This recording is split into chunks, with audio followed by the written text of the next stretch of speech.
Hello, hello, hello, everybody, and welcome Welcome to the Chaos Protocol. I am so freaking excited to see all of your digital non-existent chat of faces in the chat of Transplanar RPG. If you don't know what this is already, I will say it once again. We are Transplanar RPG, an all transgender, people of color led, dark fantasy actual play channel telling stories set in an original, non-colonial, anti-orientalist multiverse. This means that we stand against genocide and ethnic cleansing and support all oppressed peoples of this world struggling against injustice, imperialism, and colonization.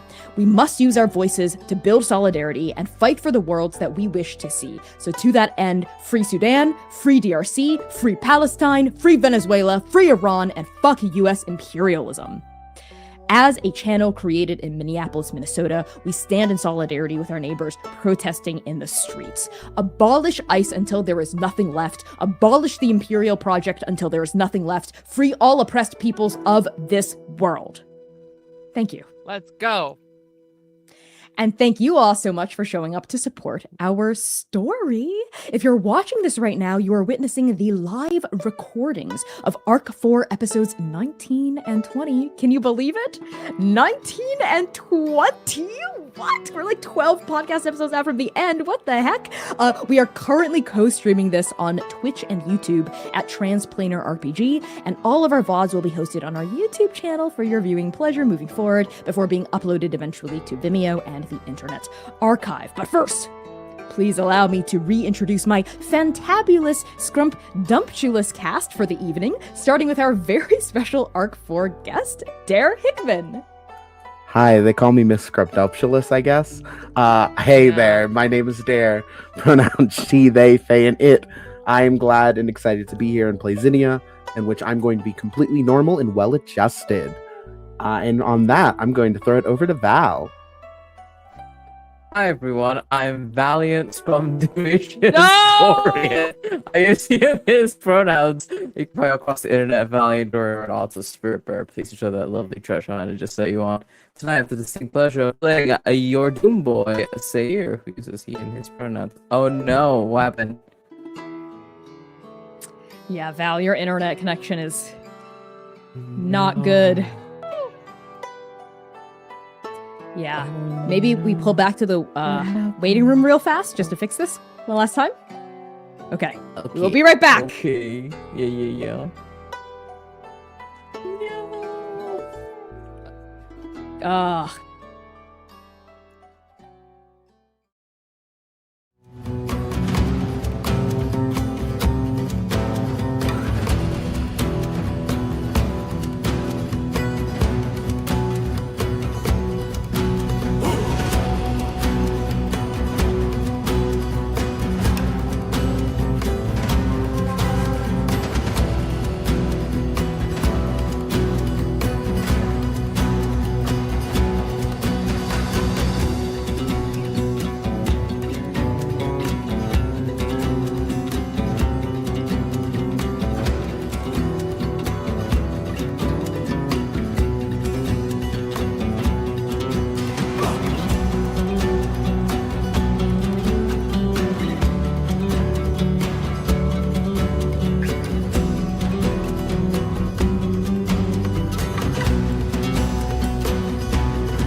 Hello, folks. Thanks so much for hanging tight as we took those tech demons out back and beat the shit out of them.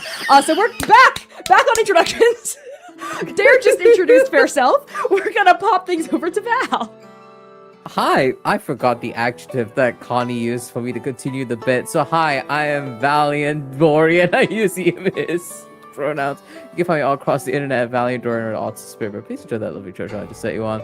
Tonight, I have the distinct pleasure of playing your favorite little Doom boy, Sayir, who uses he, they pronouns. And with that, I'm going to pass it on over to the Mortal Profane of the hour. Hello, Mortal Profane of the hour.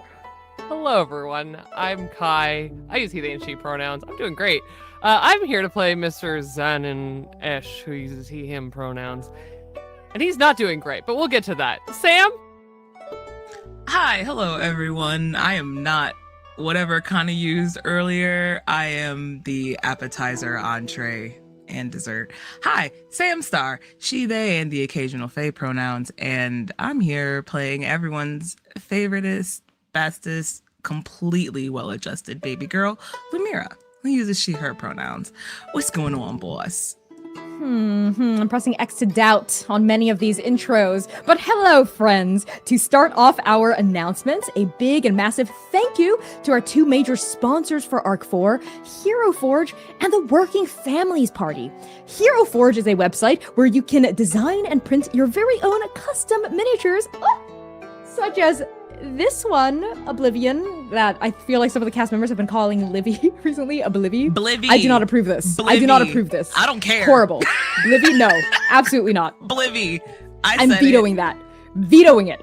You can make Overruling. Oblivion and other original creations in Hero Forge and even put them in your very own 3D custom printed dice. That's right. You can put anything that you might be able to design in Hero Forge into the clear material of the die and still get a perfectly weighted chunk of math rock. So visit Hero Forge today at bit.ly/transforge. As for the Working Families Party, they are a progressive third party in the United States building a multiracial coalition of working class people to make our communities a better place to live in for everyone. You can take an action to affect change right now by signing their petition to break up big media companies and join their mailing list while you're at it at bit.ly/WFPtrans. And finally, a big ol' thank you to Chepeku for letting us use their scenes for this arc in our background, as well as a big thank you to Explain Trade and Frivolous Bear Studios for being our channel-wide sponsors. Over to you, Dare. Hi, everybody. We're so excited to share that our incredible game system for Arc 4, Force of Extinction, is now on BackerKit. Sign up for free to get your own quick start PDF of the game, be the first to know about the upcoming launch in May. Use !system in chat to check it out and help us support a great game of apocalyptic horror and survival. And I will throw it over to Val once again. Hiya, folks. You know what time it is. You know we have great merch options for fans of Transplaner. Go to transplanerrpg.shop or use !point merch in chat to find apparel, home goods, and accessories that have been gorgeously designed by, we do this every week, our husband! Thank you all so very, very much, including the limited time Connie Chong birthday tea. We're also so excited for our collaboration with Die Hard Dice. I'm going to show them off, which will bring you custom dice sets themed after each member of Strike Team Nova. Head on over to bit.ly/transdhd or use !DHD in chat to nab your very own set of Chaos Dice. I'm going to pass it over to Kai over there. Another huge thank you to our Patreon precepts for supporting our show. Thank you to Azra, Brooke, The Bow System, Elvira, Mainman13, Mark J, Nulcessity, Robert Burke, Rose, Sergeant Danes, Spectra, Spencer, Taylor, Travis L, and Zoe. Join their illustrious ranks and help us smash our member milestones at patreon.com/transplannerrpg. Bounce it on over to Sam. Last time on the Chaos Protocol. Strike Team Nova finds themselves caught in an ambush led by Azalis, Cinia, and their crew from the Tears of Fiumi. Sayir tries to stop the bloodshed and teams up with Young Bug. Lumira tries to ground herself in safety and meets a wounded Jack. Zynon chases the past and reunites with Azalis, who puts a hole in his chest for getting in their way. Zinnia sings a grief song, but Zynon returns from the dead. Again. And that's what you missed last time. Use ! recap in chat to read our full written recap document. And off to Connie for some self-care tips. It's me, Connie, with some self-care tips. The Chaos Protocol is a dark fantasy series that may contain content that is triggering for some viewers.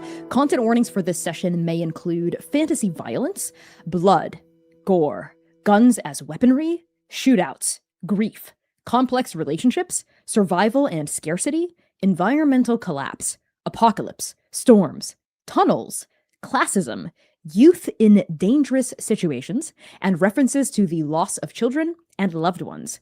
No youth will be harmed in this episode. And now, moving on to the title of tonight's episode, it is Within a Wire to My Lost Kin. From Waiting for the Moon to Burn by Connie Chong. And with that out of the way, let's begin.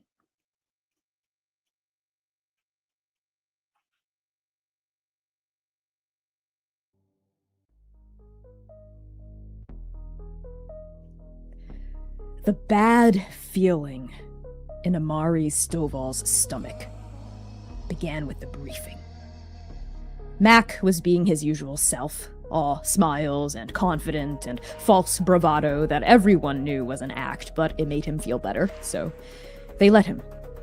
It took Stovall a few years to realize that Mac wasn't actually an asshole, just protective and sensitive with a lot to prove. Funny how the symptoms overlapped. Most of the time, Mac's swaggering rolled off Samishi like water off a bantam's back. But this time, things felt different. Samishi wasn't worried, per se, but there was something intense about the way she looked at them both. She told them to watch out for each other, to be careful. Every week, fewer people came back with even fewer resources in tow. A bad moon was rising. Stovall could see it in the crease of Samishi's brow, in the way she locked herself in her lab for days on end without surfacing. The garden could take care of itself, mostly by now, but they still needed her, and Samishi needed them. Mac laughed. Said that if they got banged up, she'd patch him up hell for leather like she always did. She could fix anything. But Samishi corrected him. She could fix almost anything. That was when the bad feeling began. It coiled in the pit of Stovall's stomach, listless and glassy like a serpent blown from dust. Stovall did not voice it, even as the four strangers approached, desperate and seeking, their bodies battered with the telltale wounds of survival. There was something off about them. They weren't dangerous, but something about them didn't make sense. And then Mac's temple exploded, and the whole world went to hell. In the shootout, Stovall operated on instinct. She dove toward her crew, toward the injured, shouted orders that she can barely remember now, orders to get the others to reach the ship to retreat. The bad feeling was not just a feeling anymore, it was real, and it was all around her. And it was her fault. She should have said something, done something, but what? Insisted that they didn't go on a supply run even as resources dwindled? Acted on information that they did not yet have? The grief was not here yet. There was only fear and anger and the bitterness of having done this already so many thousands of times. Spinning around in the dust, Stovall saw her. The person with the shaved head, the tattoos, the guns. They hadn't been with the strangers, which meant it was a trap.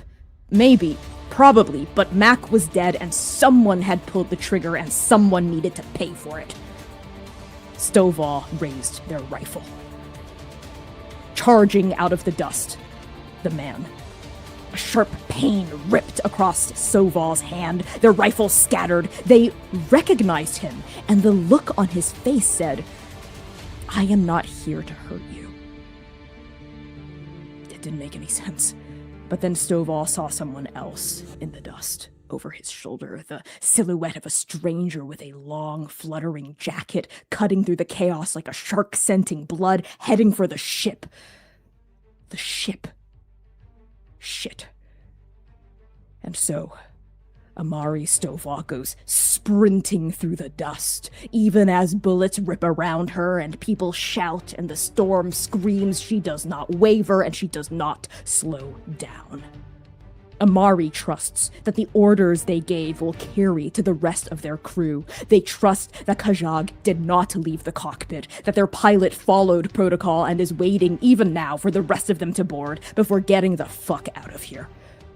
They trust that at any moment they will hear the roaring of engines and the whipping of propellers, but not before they themselves scramble aboard, safe and accounted for with the rest of their crew.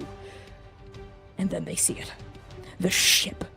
Hatch, wide open, gangplanked against the cracked earth, revealing the cargo bay inside, and 1, 2, 3, 4, 5 people strapped into jump seats already.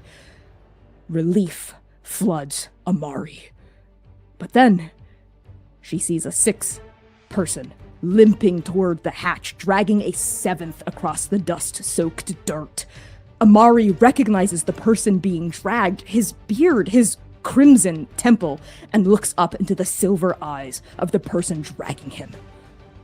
And Yinghe shouts, "Please, help me get him onto the ship!" Sayir. Bug is on your shoulders. Bullets pelt the earth around you. There is shouting and the roaring of the storm, and the dust is everywhere. And on your back, Bug shouts at the top of their lungs, "We gotta reach the ship!"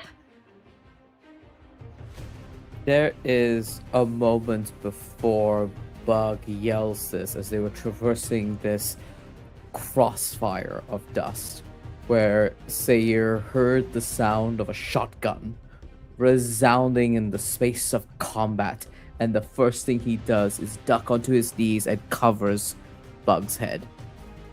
Go! And the second the coast is clear, he gets up, hears Bug's call for the ship. Good call, kid. Good call. Where is it? Be my eyes. I don't know. Forward! That way! Sayir feels a twinge in the back of his scalp, feeling this teenager not only yank against the wires and the cybernetic antlers that are placed on his head, before grunting. Kid, we don't just go bowling around in the dust. You listen, you look, and Sayir demonstrates. He lowers himself and watches where the boots of the people who we were attempting to negotiate with would be moving towards. Where's the light from the ship within this nexus of a dust storm? Okay, that's going to be a wit check, Sayir, to see how quickly you can pick up on the correct direction to lead you to the ship. Sure. Your wit is so a 10. good at it. You do not have situational advantage. You are getting assistance from another character. Bug's assistance. Oh, yay!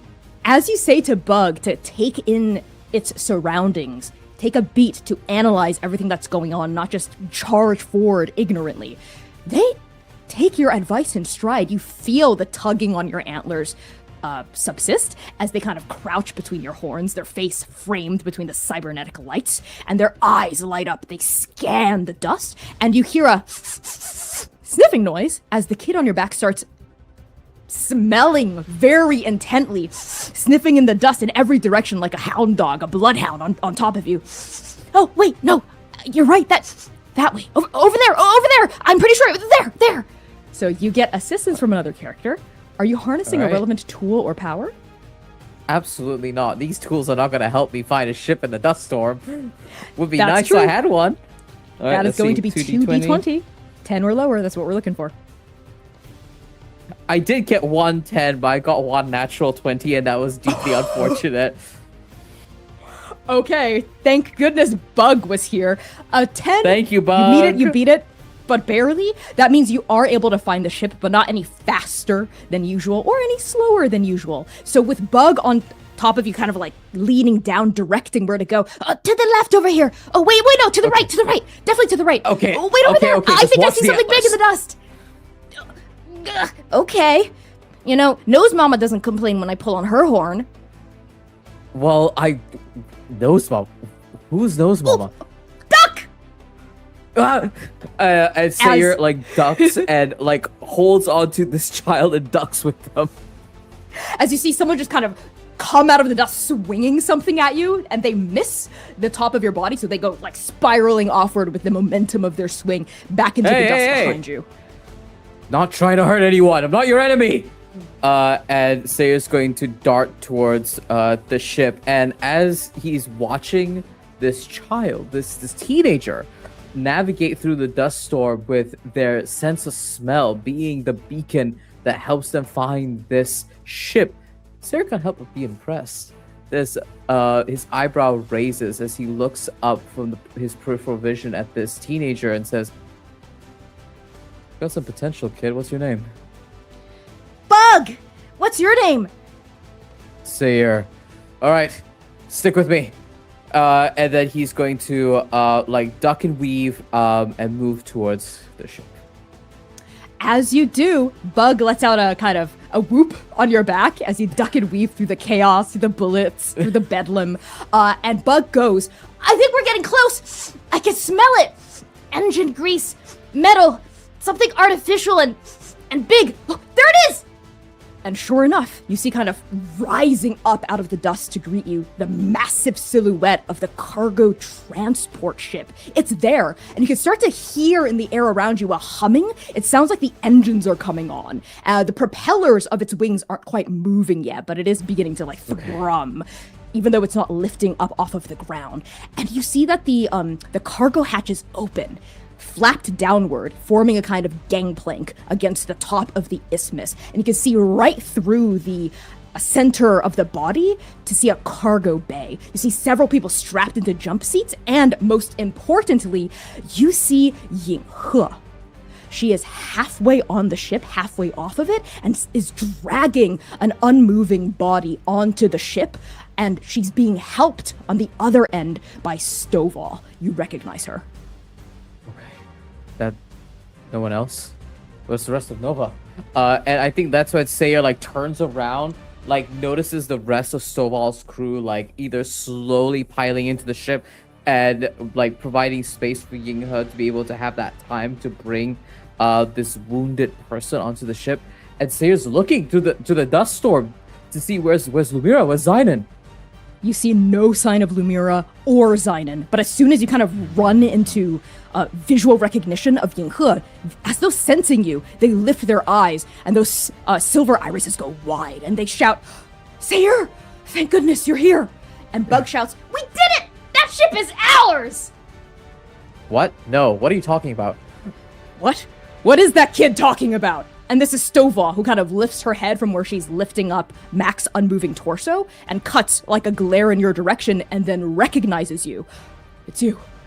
Where's the rest of your crew? Come on, we're about to take off. That's my Yinghe. Where's Lumira? Where's Zynon? I thought you were with them. No, we got separated in the fight. What? Shit. Stovall, I'm sorry. Can we just wait for a few moments longer? The rest of our group has to be right behind Sayer. I don't know. I'm only missing a few more people, but that's it, okay? We don't have any more time. Well, buy time. And Sayer will kind of like share a meaningful look with Yinghe to communicate that he's going to go further into the dust storm to find the rest of Nova, if he can.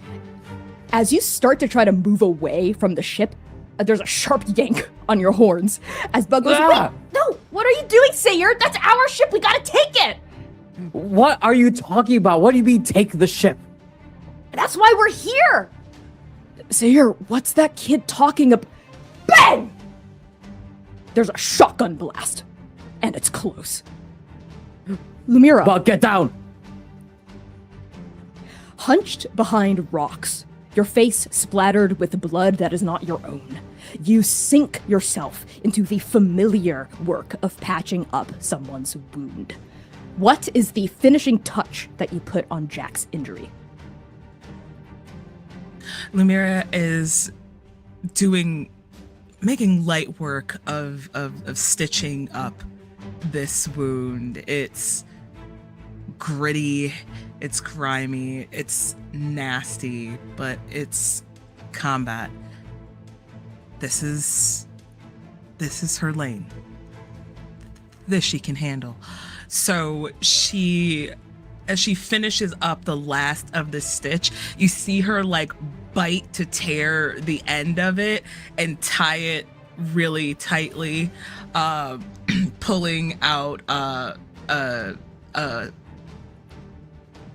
something that, like, not exactly a lighter, but it kind of like heats it to kind of burn the ends of the sutures to make sure that they stay and they're melted. Okay. This is just gonna have to hold for the time being. I'm sorry I couldn't do better. No, that was good. I'm good. Shit, that hurts. But not as much as Libro's left hook or Dr. Wu's moonshine.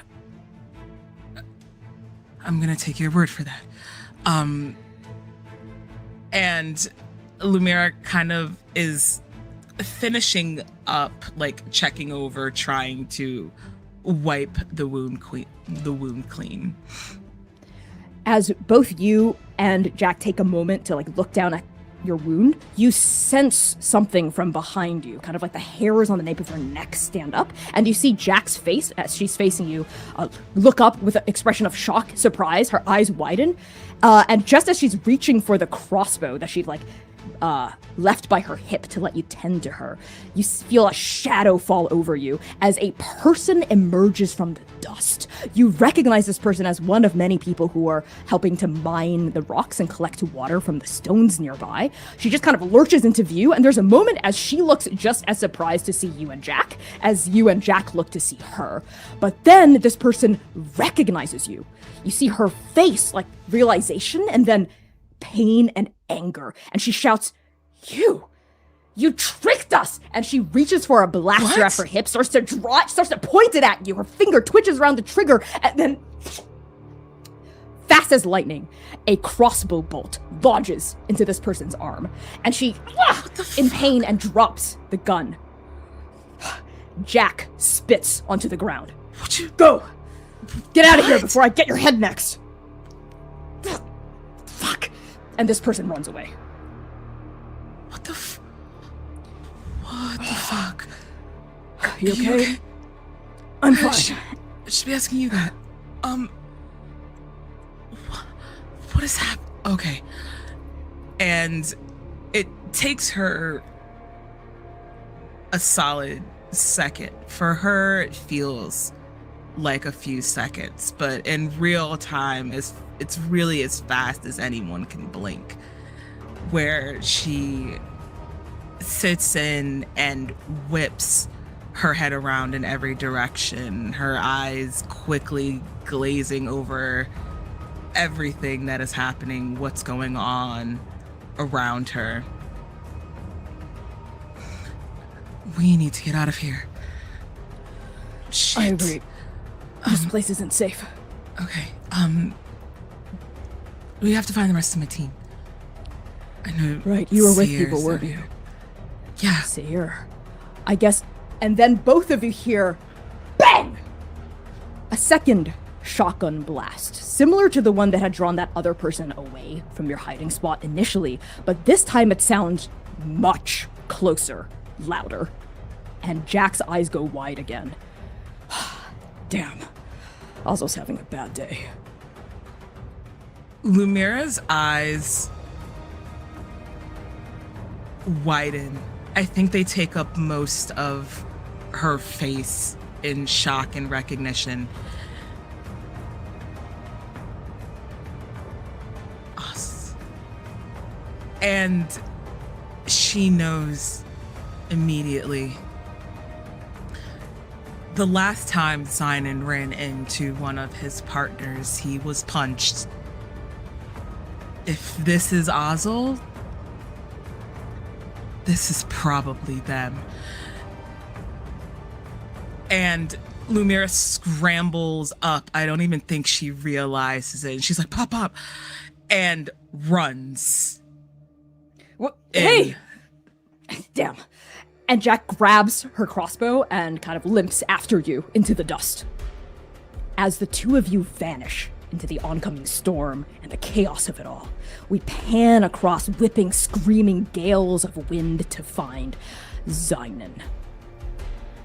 You are still alive, even when you really shouldn't be. Even when you couldn't be. As the final wicked tendon of your shorn chest ribbons itself back into place, and you survive the unsurvivable. What is the first thing that you say to the stranger kneeling over you, a mournful death song stilled between her lips? Howdy.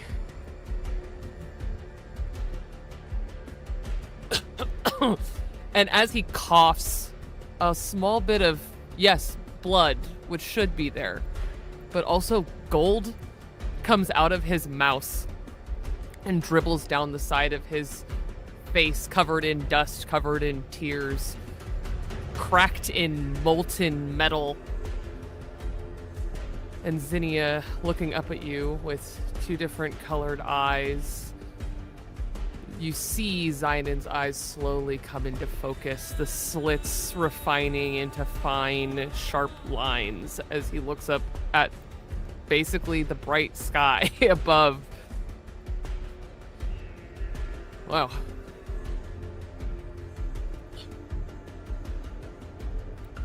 What are you? Isn't that a question? And he starts reaching around in the dirt around him until his hand lands on a hat. Ugh. Ugh. And he starts to sit up and definitely wobbles in the process. That was a nice song. Thank you for that. It's referred to those who have died. Yeah, that makes sense. I think Zinnia offers a tentative hand up because I don't want to continue having this conversation with the corpse in front of me while he's laying down. And he reaches out and he takes it.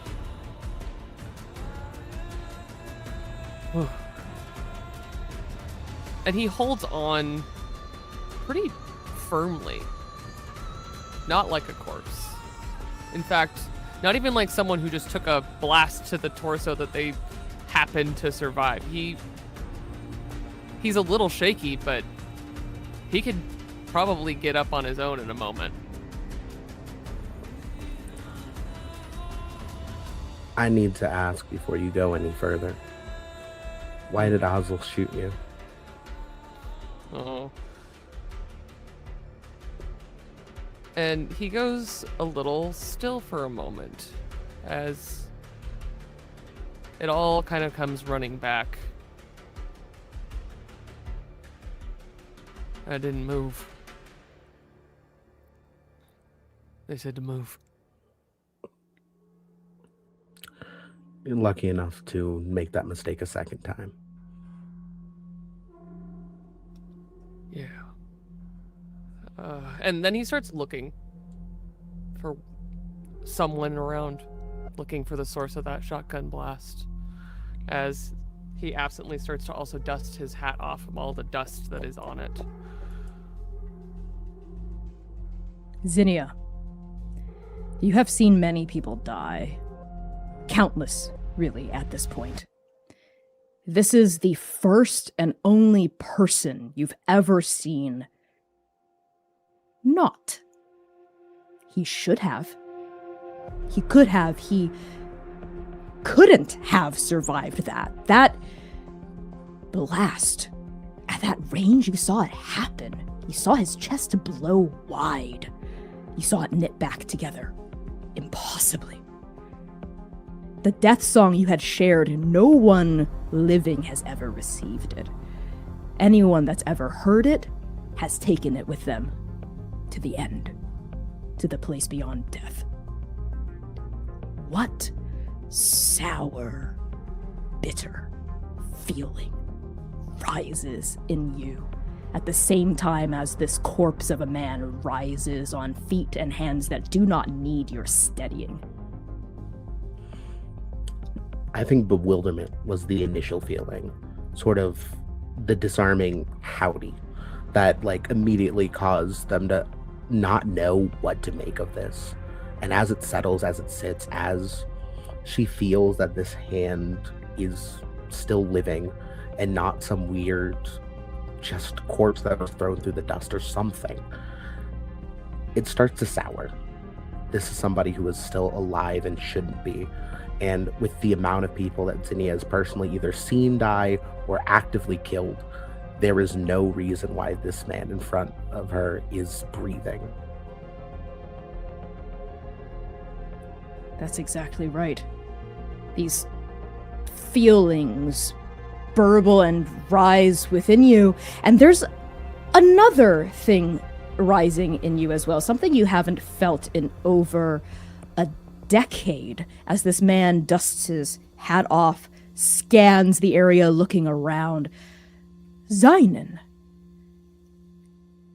As Zinnia had helped you to your feet, this person witnessing your impossible reconstruction, her eyes seeing that which no one else but yourself and a profane saint of mortals had seen, the knitting together of something that should have stayed destroyed.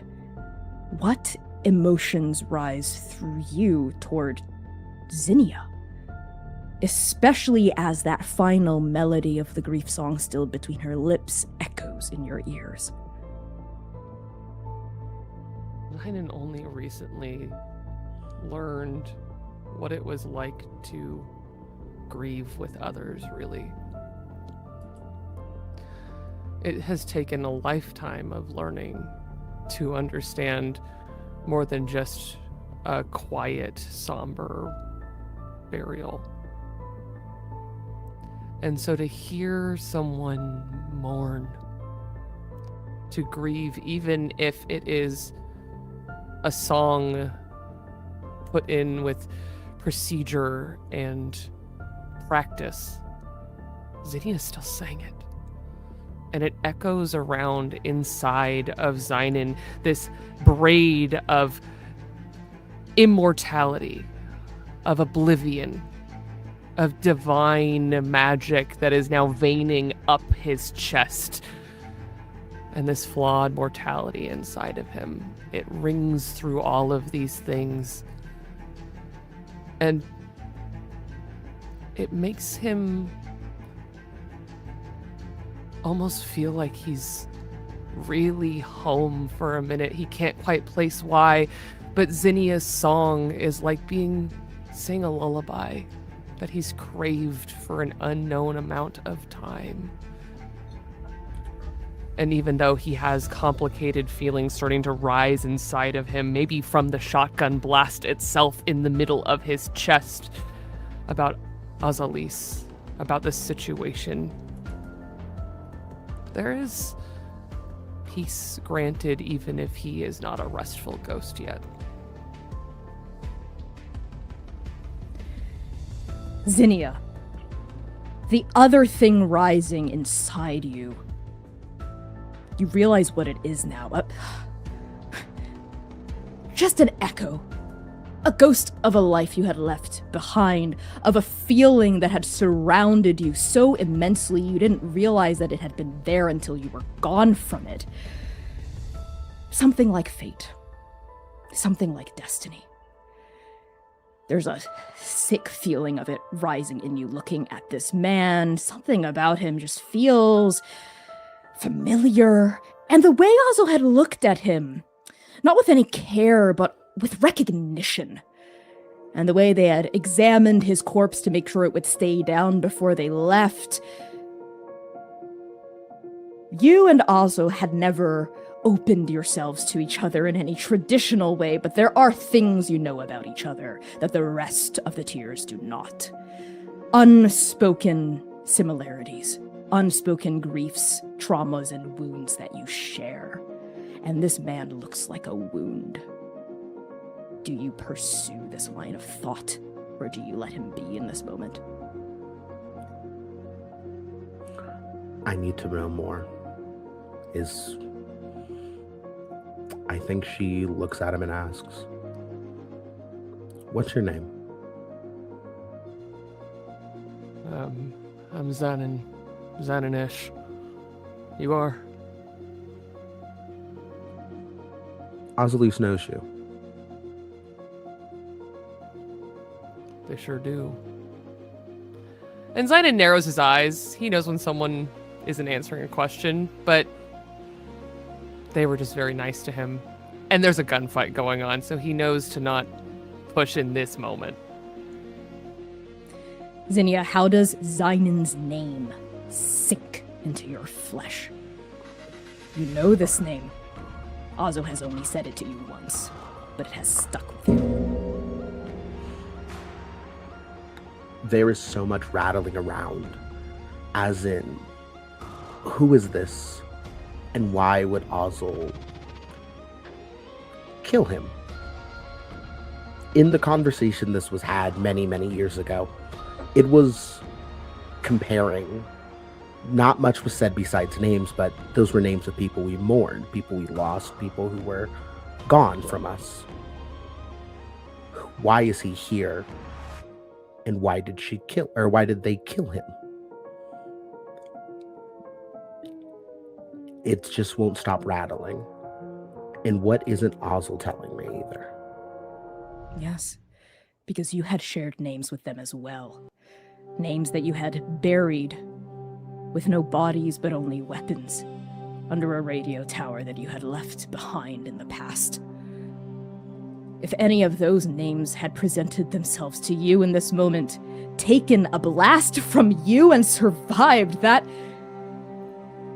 there are many questions, many conversations you must have with Ozalise Raid. Xanan, you scan the dust for signs of Ozil, of the person who shot you and left. You don't see them anywhere. They had just left. Left your corpse, left your body behind. And with that blast, they'd not only shattered your flesh, they had shattered the preconceptions you held of what they were doing here, why they might be here, how they might respond to you. How do you hold these broken pieces in your hands? He still wears his own blood now matted even further into his clothes. But this is not the first time that they've shed blood about each other. That's not the problem. Xananesh planted a seed in the fertile ground between them when he was very young, when he fell in love with them. That seed grew, and it had a name: home. And he has spent every moment since being separated from them searching for that, what he thought was at least a tree at this point. Longing for that feeling that was theirs, that had big, beautiful branches. Longing and longing and longing for it. Turns out, longing isn't something you really do. It's just an erosion inside that with time just starts to devour your heart. Makes you forget that things change. And that is like a spike being driven deep inside of a very loved tree. A very firm-rooted tree. And it hurts. It hurts. But he's still looking for them because he can't stop.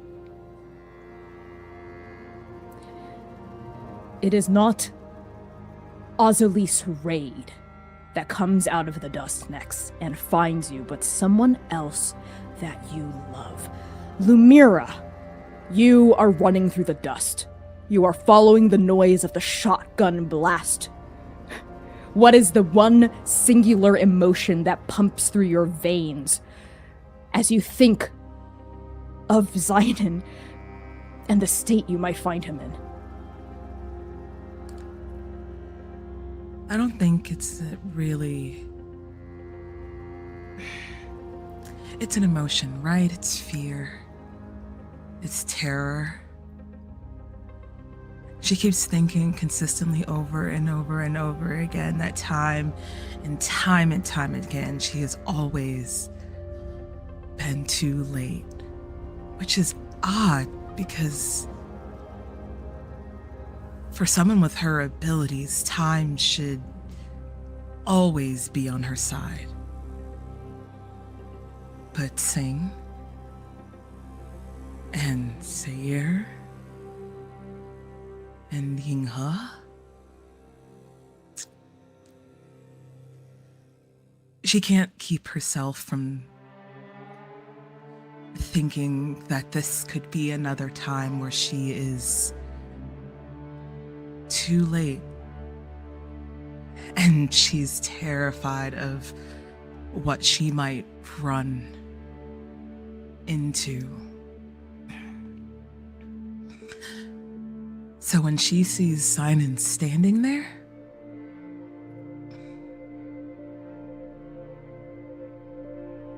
she breaks. And she runs full speed, barreling into you, Zayden, so fast it knocks the hat off her head. Ugh. She doesn't even care. Her face is buried into your chest, just barely keeping back a sob. You're okay. Hey. Hey. And Zayden puts a hand very gently on her. He can't quite tell her yet that his blood is getting on her. He's happy to just hold her close. His daughter. And there is relief, but there is also this deep grounding to hold her, to feel this connection, and also to apologize just a little because she's going to be very upset when she notices the gold gleaming on his neck, the blood matting his clothes, and he just pats her side. I'm okay. I thought I was too late. I'm right here. Okay. I ain't going nowhere. Don't scare me like that. Yeah. And she checks you over as if she's trying to make sure that you are physically still there in front of her. And you see the evidence.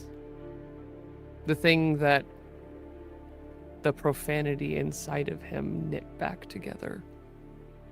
You were too late, Lumira, and I'm so sorry. It cracks up his neck now. A scar that you can see is made of the same molten creation on his face, but cooled into bright gold. It is still setting in some places. And around it you can see blood splatter, matting dust. And he's just watching you take it in because you know that his heartbeat is too far away. That he's still here. Limping out of the dust, clutching at her gut, Jack sees Lumira. Relief slumps through her. hesitation upon seeing Zaiden, and then a bright realization upon seeing Zinnia. There you are, Zin. Where's Ozil? I don't know yet. Damn it. They must be bang! And then bang, bang, bang! Over and over and over. Shit. Come on! And without hesitating, Jack limps in the direction of the shotgun blasts, knowing exactly what they mean. I think Zinnia takes one last look at Zain and Lumira. They'll get back to that later. And almost rushes past Jack. And in so quick that it is barely a whisper, says, "You need to sit down." I'll be fine. Zainin and Lumira, do you follow? Zaiden goes running towards the gunshots that just killed him. Lumira follows. How could you not? Sayir.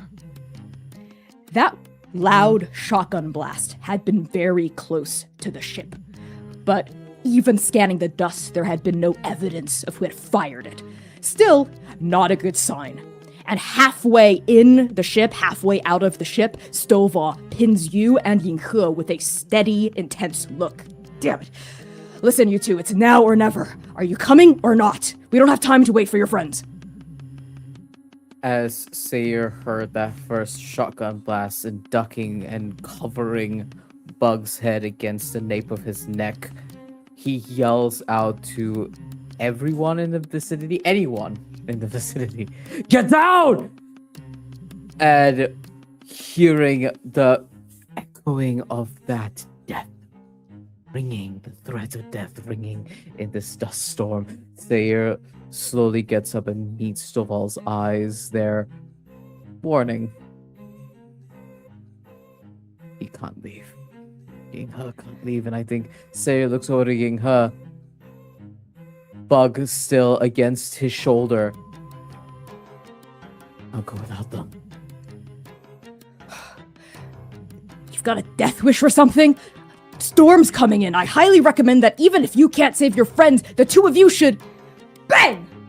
Another blast, this one much closer, so close that the buckshot sprays off of the hull a few yards away. And from the direction of the blast, you see a silhouette cutting through the dust, a long jacket billowing in the oncoming storm, the snout of a shotgun lifted in their hands, and it is pointed directly at Stovall. Shit. Look, I know you have to do what you have to do. Go, take care of your people. I can't leave without mine. Fine. Kajad, let's go! And Stovall bangs her fist against the outside of the hull, drags the rest of Mac's body into the cargo hold. At the same time, the flap of the door starts to rise, and Yinghe scrambles off of it, jumping onto the ground, looking up, holding their hat to prevent it from flying off.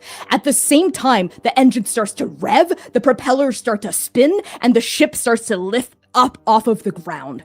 The doors are still closing. You can still see Stovall standing there looking down at the three of you with worry in her face, regret on her expression for what she believes is dooming the three of you to a horrible death in a dust storm. As this is happening, Bug is shouting, Ozil over here! At the person in the dust, the person with the shotgun. Before you can respond to this, before you and Yinghe can react more than just taking in this noise, Ozo swings the snout of the shotgun up toward the closing doors and sprays another buckshot. Bang! It pings off against the closing hull of the cargo ship right before it seals up. You're not sure if they got Stovall or not. And then another bang and another bang! The ship continues to rise into the air, higher and higher, 10, 15, 20 feet. And now striding into full view, shotgun raised, Ozalis Raid, who spares not a single glance at you, Sayir, or Yinghe, or even Bug. As they aim the barrel at the now fleeing ship, brace the stock against their dust-scarred shoulder, and fire! Round after round of buckshot exploding against the tail of the ship, taking pieces of the hull down with it. But the ship is too big, and it's gaining too much momentum. and it's rising and rising. Also pumps the slide, spent shells flying out of the chamber, fires again and again and again and again until the trigger clicks against an empty chamber.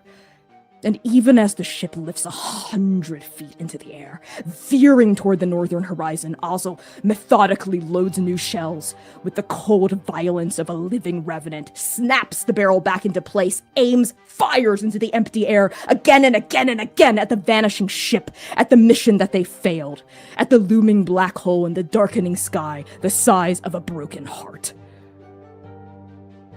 And we're gonna go to break there. Thank you all so much for tuning in so far. Take a quick tenner to take a bio break, get some water, stretch your limbs, get some snacks, and of course, enjoy this message from Spawny, sponsor Connie. We'll see you in 10.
So, Transplay Nerds, you know what time it is. Sponsor Connie time. For Arc 4, we're collaborating with the Working Families Party, who are building a multiracial coalition of working class people to make our communities a better place to live for everyone. You might be thinking, why does a political party care about a queer tabletop show? As it turns out, the Working Families Party believes in the power of fandom to affect positive political change in the real world. So do we. As a Transplay Nerd, you're no stranger to just how political our show can be and how our stories are never just fiction. In fact, let's take an action together right now by signing a petition by the Working Families Party to break up big media companies. This cause means a lot to us personally as indie actual play performers fighting censorship, telling authentic stories, and resisting authoritarianism. Go to bit.ly/WFPtrans and add your name to the list. By signing this petition, you will join the Working Families Party's mailing list and receive opportunities to help them organize, educate, and fundraise. So let's build a better future together. Howdy, Transplay Nerds. It is, once again, Sponsor Connie time. Arc 4 is proudly sponsored by Hero Forge, a website where you can design and print your very own custom miniatures. But you already knew that, didn't you? Because the spectacular Hero Forge has sponsored us every single arc so far. We've stuck together through all sorts of exciting updates, like Hero Forge Pro, statuettes, color-printed plastic, premium plastic, but now, it's time. It's time for one of the most exciting Hero Forge updates ever. Custom dice. Hero Forge is now offering 3D printed custom dice, where you can put literally anything into the clear material of the die. Each die is printed in the same layers as the item or character bust inside of it, resulting in a solid, perfectly weighted chunk of math rock. You decide the size, color, and shape of your die, the size and color of the numbers on top, and, of course, what the die contains. Put a frog in it. Don't die-lay. Visit bit.ly/transforge to design your very own custom miniature or custom dice today.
Hello, friends, and welcome back to the back half of this episode of Arc 4 of the Chaos Protocol.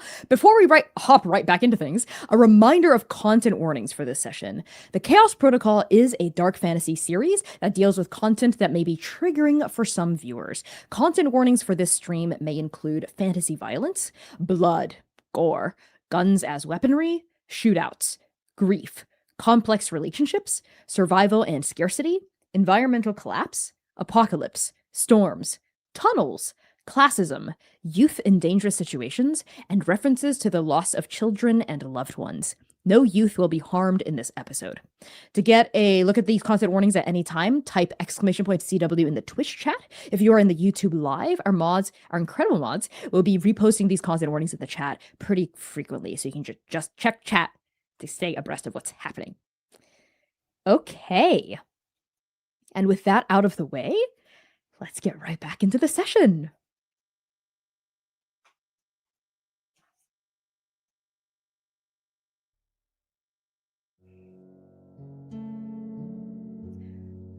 Like a razor fin Taru, breaching the icy waves of the Kagayaku Ocean, the cargo transport ship rises into the air, propellers whipping faster than any eye can track. Against the ringing of buckshot and the roaring of the storm, the ship wobbles briefly in the air, then speeds off toward the northern horizon, engines guttering. In its wake, a mighty gust of wind whisks across the isthmus. For a brief moment, the choking dust swirls and dances and clears, revealing the battlefield to everyone that still remains. Slowly, carefully, Azalis Raid lowers their gun. The rage on their face does not boil or burn or bubble over. It is cold and long and deep. A winter that has always been there. A winter that has never thawed. They do not look at the rest of their crew, even as the rest of their crew sees each other. They do not look at the three strangers and the ghost from their past, even as these strangers and this ghost see each other as well. All Azalis Raid looks at is the empty spot in the sky where the ship once was. Strike Team Nova. As the dust briefly clears, all four of you see each other at the same time. You're alive.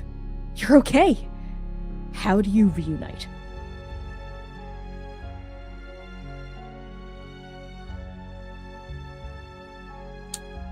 How do we reunite, huh, Nova? Yeah, How wow. we doing, eh? That's a great question. Ooh. Usually we can't wait to love on each other. Wow, huge. Yeah, wow, that was a beat long we just silence. took there. I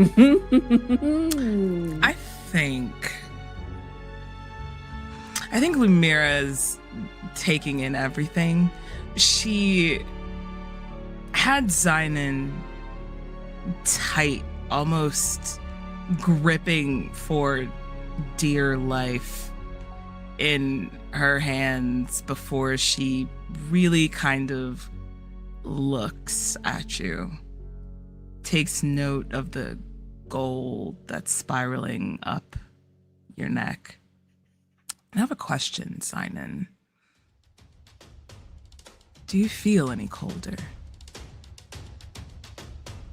In her hands. Yes. Cold, like this has been sat out in a chill room for a little bit longer. Just a few degrees, but with your trained, keen senses and your long relationship at this point with him, yes, he is colder. She runs her thumb down one of the gold cracks. It's her left one, also adorned. The same one that has consistently always been gilded in the gold. Her Ndam pattern now is what covers that hand, but when those two tones touch, her breath hitches, almost in realization, but fear that if she says what she's thinking out loud,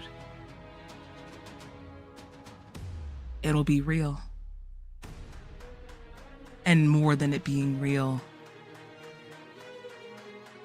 once again, she was too late. And So as that thought seems to cross her face, as her fingers touch that gold, he reaches out and puts a hand on her arm, and Zion Esh remembers to count heads as he can feel the dust begin to whip around them, his hand still holding his hat. And the ship is gone, but there's wind, and he remembers to count 1, 2, 3, because Nova, Sayir, clear with an extra head, and Yinghe safe. At least it seems from a distance. Hey. And Zion squeezes Lumira's arm. Yeah. Sayir, Yinghe. Lumira! Zion! And Yinghe runs up to the two of you, embraces Lumira without any preamble, just hugs you tight, and then lets you go, notices the blood splatter still on your cheek, but remembers what it's from. Not your own injury, but someone else's. And you see a contortion of pain, emotional pain go across Yinghe's face. You okay? The man who was killed, I tried. He's gone now. I was able to bring his body to the ship before they left. Sometimes we're too late. Lumira clips very shortly. Doesn't say much else. And Sayer feels that clip. Sayer sees the blood splatter on Lumira's face, sees the blood covering Yinghe's arms from attempting to piece back the murdered man together so that they may have something to bring back to the garden. And Sayer flashes back to a moment of blood upon his arms and blood upon his antlers, the person whose face feels like a tempestuous mood, and he has to shake himself out of it. Again.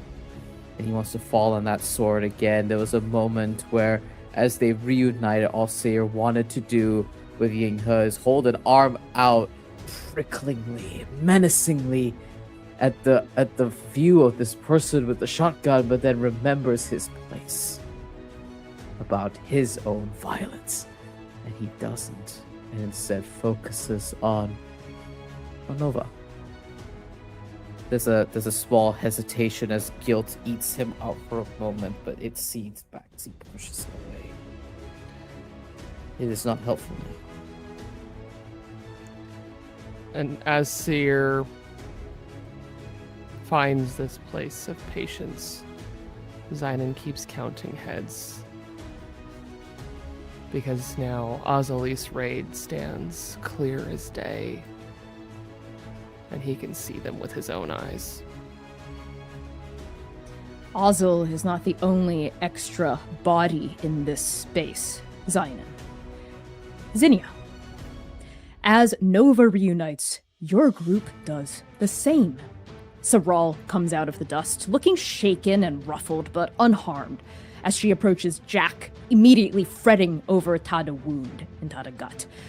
Libra also surfaces out of the dust, their left arm completely soaked in blood, but they don't care or they haven't noticed. And next to Libra is Begun, whose left eye is blooming with a gnarly bruise. His nose is also bent in a bad direction, and his mouth and teeth are covered in blood that he's currently wiping away with his other hand. How do you take stock of your team? Any weapons left? I know You say this Stonewall out got hit loud? in the hand. Yeah. Libra just raises their rifle, the same one that had blown Mac's temple wide open, and Begu nods, patting at the weapon strapped to his body as well. Sorrel lifts her tiny little blaster. A couple of extra ones around. Everyone okay? There are nods all around the group. Jack lifts her head in your direction, starts to jerk it toward Ozzel's. Maybe we should collect Ozzel's, talk about next steps. This storm isn't gonna get any better. Where's Bug? All of Nova's together, correct? Yes. I gesture over to where Nova's at. Jack turns her head in Nova's direction, tensing a little when she sees Bug on Sayir's shoulders. And as for Bug, they're kind of kicking their feet around where you're standing, Sayir, as you reunite with your team. And they're saying, well, we didn't get the ship, but that's okay. Hey! And their face lights up as they see the rest of their team, and they start waving their hands and arms at the rest of their group, who wear varying gradients of responses to this. Some of them are very relieved to see Bug. Others look nervous that this teenager had somehow escaped the purview of Dr. Wu. And speaking of Dr. Wu and a certain other matronly figure, Zinnia, there is suddenly a set of thundering earthquakes and a loud and Sayir What the hell was charging that? out of nowhere, every rocking stomp of her 10 stubby claws shaking the very earth beneath your feet, is a lizard the size of a bus. Oh! Nose Mama! She is heavily armored with thick plate-like scales, each one the size of an adult's fully splayed hand. And her scales are partly concealed by all manner of ramshackle equipment and items, canvas tents, backpacks and pouches, leather, plastic, random bits and bobs, and a short, stubby battering ram-like tail weaves and waves behind her as this creature hundles viciously, rapidly toward you. And speaking of battering rams, a huge fucking horn, like the one on a stag beetle, but a million times larger, protrudes from her brow. And it is this horn that bashes you in the chest, knocks the air out of your lungs, bowls you onto the dusty earth as this creature lets out another mighty she rears up over you, claws gleaming in the air, mouth wide open to reveal razor-sharp serrated teeth and a bright pink mouth. But before this creature can stomp down on your soft mortal body with all the force of a rampaging rhinoceros and kill you, Bug leaps between the two of you, posing its tiny, fragile body in front of this powerful beast. Nose Mama! I'm okay.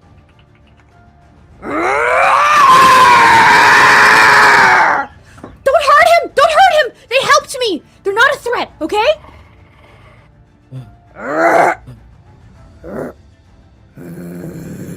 I mean And no this harm. creature, this Nose Mama, eyes you, Sayir, with careful animal intelligence, as though she can understand every single word that Bug is saying to her.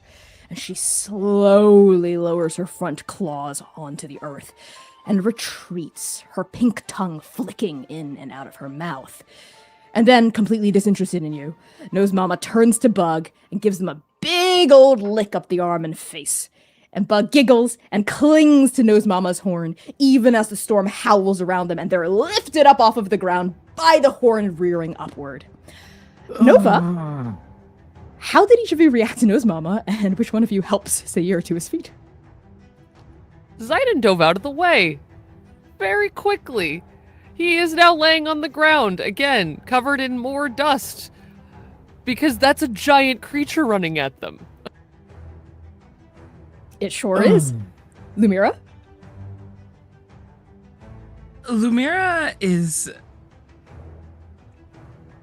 shocked, to say the least. But I think if anything, her left hand is out as she tries to jump in front of near Sayir, as her hand out in a way that she would have cast some type of liminal to buy Sayir some time before Nose Mama pipes down. Sayir, you feel Yinghe's hands around your shoulder as he helps you up to your feet. Are you okay? Thank you, Neela.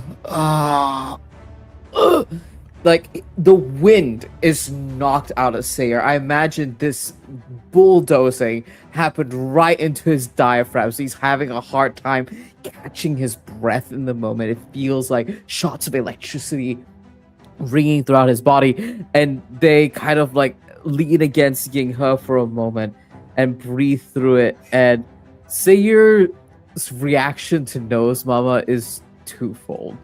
The first is this same sort of like wide-eyed interest when he first saw the Triphorodons of the Wild Sea, and suddenly there's a voice in the back of his head that sounds like a bossy talking about how he should have made himself look small and not as scary to the Triphorodons, and then he realizes he had not learned that lesson and that he will remember it for next time a large creature comes barreling towards him. And the second reaction that Sayir has is how beautiful this creature is. This creature that Bug called Nose Mama, which is an interesting piece of information he stores in the back of his head. And he thinks about the way Bug lifts themselves onto Nose Mama and the way they sit amidst this dust storm. And he can't help but think of Sig. How she might have done the same. Bug is slowly lowered back onto the ground as Nose Mama dips her brow, and as they do, they say, I knew you'd understand, Nose Mama. Oh! Hi, Dr. Wu! And Bug waves at an older woman hanging on for dear fucking life on Nose Mama's back, her graying hair wildly blown about her face. I'm alright, dear. That was the fastest I've ever seen Nose Mama move. And now it's Bagoon who cuts in. This man that you would notice with kind of a broken-looking nose, blood all over his mouth. Speaking of moving, everyone, we need to go. The storm's picking up rapidly. You got shelter? Libra, who's this kind of lean person with ruby red skin, eyes the four of you with a narrowed gaze. Depends on who's asking. Hey, who the fuck are they? Can we trust them? Jack cuts a sideways look at Lumira while still gripping her bandaged wound. Yes, Libra, I think so. Look, all of us can get acquainted later. Right now, we all need to find shelter. Agreed. Lumira reaches down and reaches out with her forearm, left one, of course, to help Sayir off the floor. Okay. You sure? Just the wind got knocked out of me. Oh. Also, do I take a hit point for that? I should take a hit point for that. I got barreled by a bus. If you're asking for it, I'll give it to you. So yeah, we'll knock one hit point off of you. I should. I got hit by a bus. I should. Your ribs feel bad. They're definitely bruised, if not broken. And there's going to be a gnarly looking purple blossom across your chest in a day or two. For sure. Oh, yeah. You are not fine. I can hear it. Shelter first. Nose Mama can dig! What? Oh. Bagoon looks at you, Zinnia. You know, at this point, that might actually be our best bet. Even if we could scout for actual shelter, it would take too long and visibility's shot. What do you think? Dig. All right, Nose Mama, it's your time to shine! With their feet still planted on the ground, Bug falls onto their hands, sniffing at the earth beside this massive lizard. And Nose Mama, without missing a beat, follows suit. And together, Nose Mama and Bug sniff all around the raised earth of the isthmus, as though following a scent only they can perceive. And Nose Mama, all the way down one slope of the isthmus, pauses next to the fallen corpse of what used to be a massive pillar that supported the sky bridge, but crumbled years ago. And Bug exclaims, "Oh! Oh, she's got something!" And Nose Mama rears her head up, and then BAM! With even more force than she used to knock Sayir over, she slams her massive stag beetle-like horn into the cracked earth, and the ground splits open, as though it were made of pliable clay instead of hard, dehydrated earth.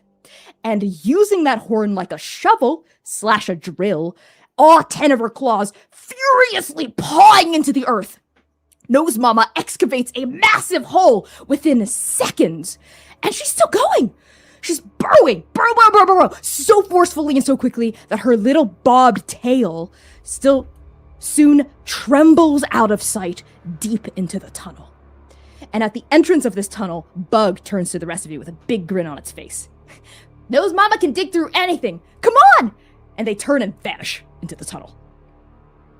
The dust storm is getting worse.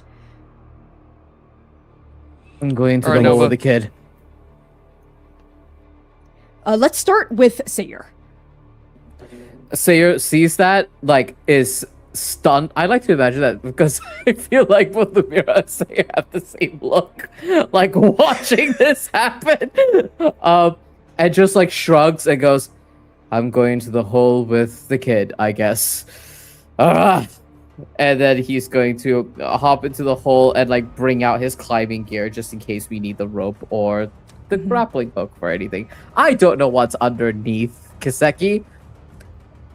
I follow, I guess. Okay, Sayir, you follow Bug into the tunnel. What about you, Lumira? I think Lumira is getting ready to like be a contrarian for a second. Like let's think about this before Sayir just commits and jumps in. And she turns and takes a look at both Zynon and Yinghe. She has not made direct eye contact with Ozzel just yet, ever hyper aware of her presence their presence off in her periphery. And she just grabs Yinghe's hand and is like gives them that look like, you know, where he goes we follow, and pulls Yinghe into the hole behind Sayir. Yinghe nods, pulling up a scarf up to their nose and mouth as they do, as the dust thickens and worsens. It's getting hard to hear each other over the howling of the storm. It's getting much closer, and the two of you vanish into the tunnel. Zynon, you would notice that as folks start piling into the tunnel, Ozzel doesn't move from where they were standing, several feet away, at least a dozen feet away, even as the rest of their group follows Nova, follows Nose Mama, follows Bug and Sayir and Yinghe and Lumira into the tunnel. And Zinnia, you see Saral go in, you see Jack, you see Baegun, Dr. Wu, of course. Ozzel doesn't move. Do you? In fact, Zinnia, Zynon, do either of you? Zynon, when Lumira and Yinghe turn to go, Zynon says, "I'll catch up." And then he looks right back at Ozzel, because he can't leave without them. And standing there, it's like he gets deja vu, seeing the dust whip around them, standing. He almost can see the hair like midnight whipping in the air. It's not there anymore. You can almost feel the creak of the porch under his feet. Ozzel! Storm's coming. think while that's Zynon. happening, I think Zinnia took care of the usual precautions. There's an order to how people enter one of these if the dust kicks up. As always, it is Dr. Wu, it is Saral, followed by Libra, Jack, Bagoon. That all went off without a hitch. They normally are the last one in, and they were waiting, hanging around for Ozzel. And then they hear that sort of way. They know what longing sounds like. They hear it. And I think the second you finish talking, a gunshot erupts from next to you. It fully jumps. Yeah, you see Rapture, their revolver, aimed right over near Azel, slightly off, right at their feet. One The perfectly dirt. placed shot. The dirt next to Ozzel's foot explodes. They don't flinch. They don't react in shock or surprise or fear. This whole time, their back was to all of you. They're continuing to stare at the northern horizon even as the dust billows in, even as silt and grit thickens around them, obscuring their view of the sky. And it is only with the explosion of the bullet next to their foot that they finally respond. They had not reacted to your voice, Zynon. They had not reacted to any of your voices until this moment. And as they start to turn, Zinnia, Zynon is not the only person here feeling ghosts in this storm, as the wind brews and the dust billows. You think of her, your first dust storm on Keseki, your fatal dust storm on Keseki. You think of her.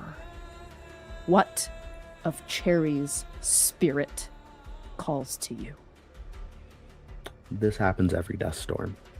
Anytime that they take a little too long, they wait just a little. They try to push it just a little too much. Zinnia turns into this. They get sharper, more focused. They make sure everyone gets in first, and they are always the last one in.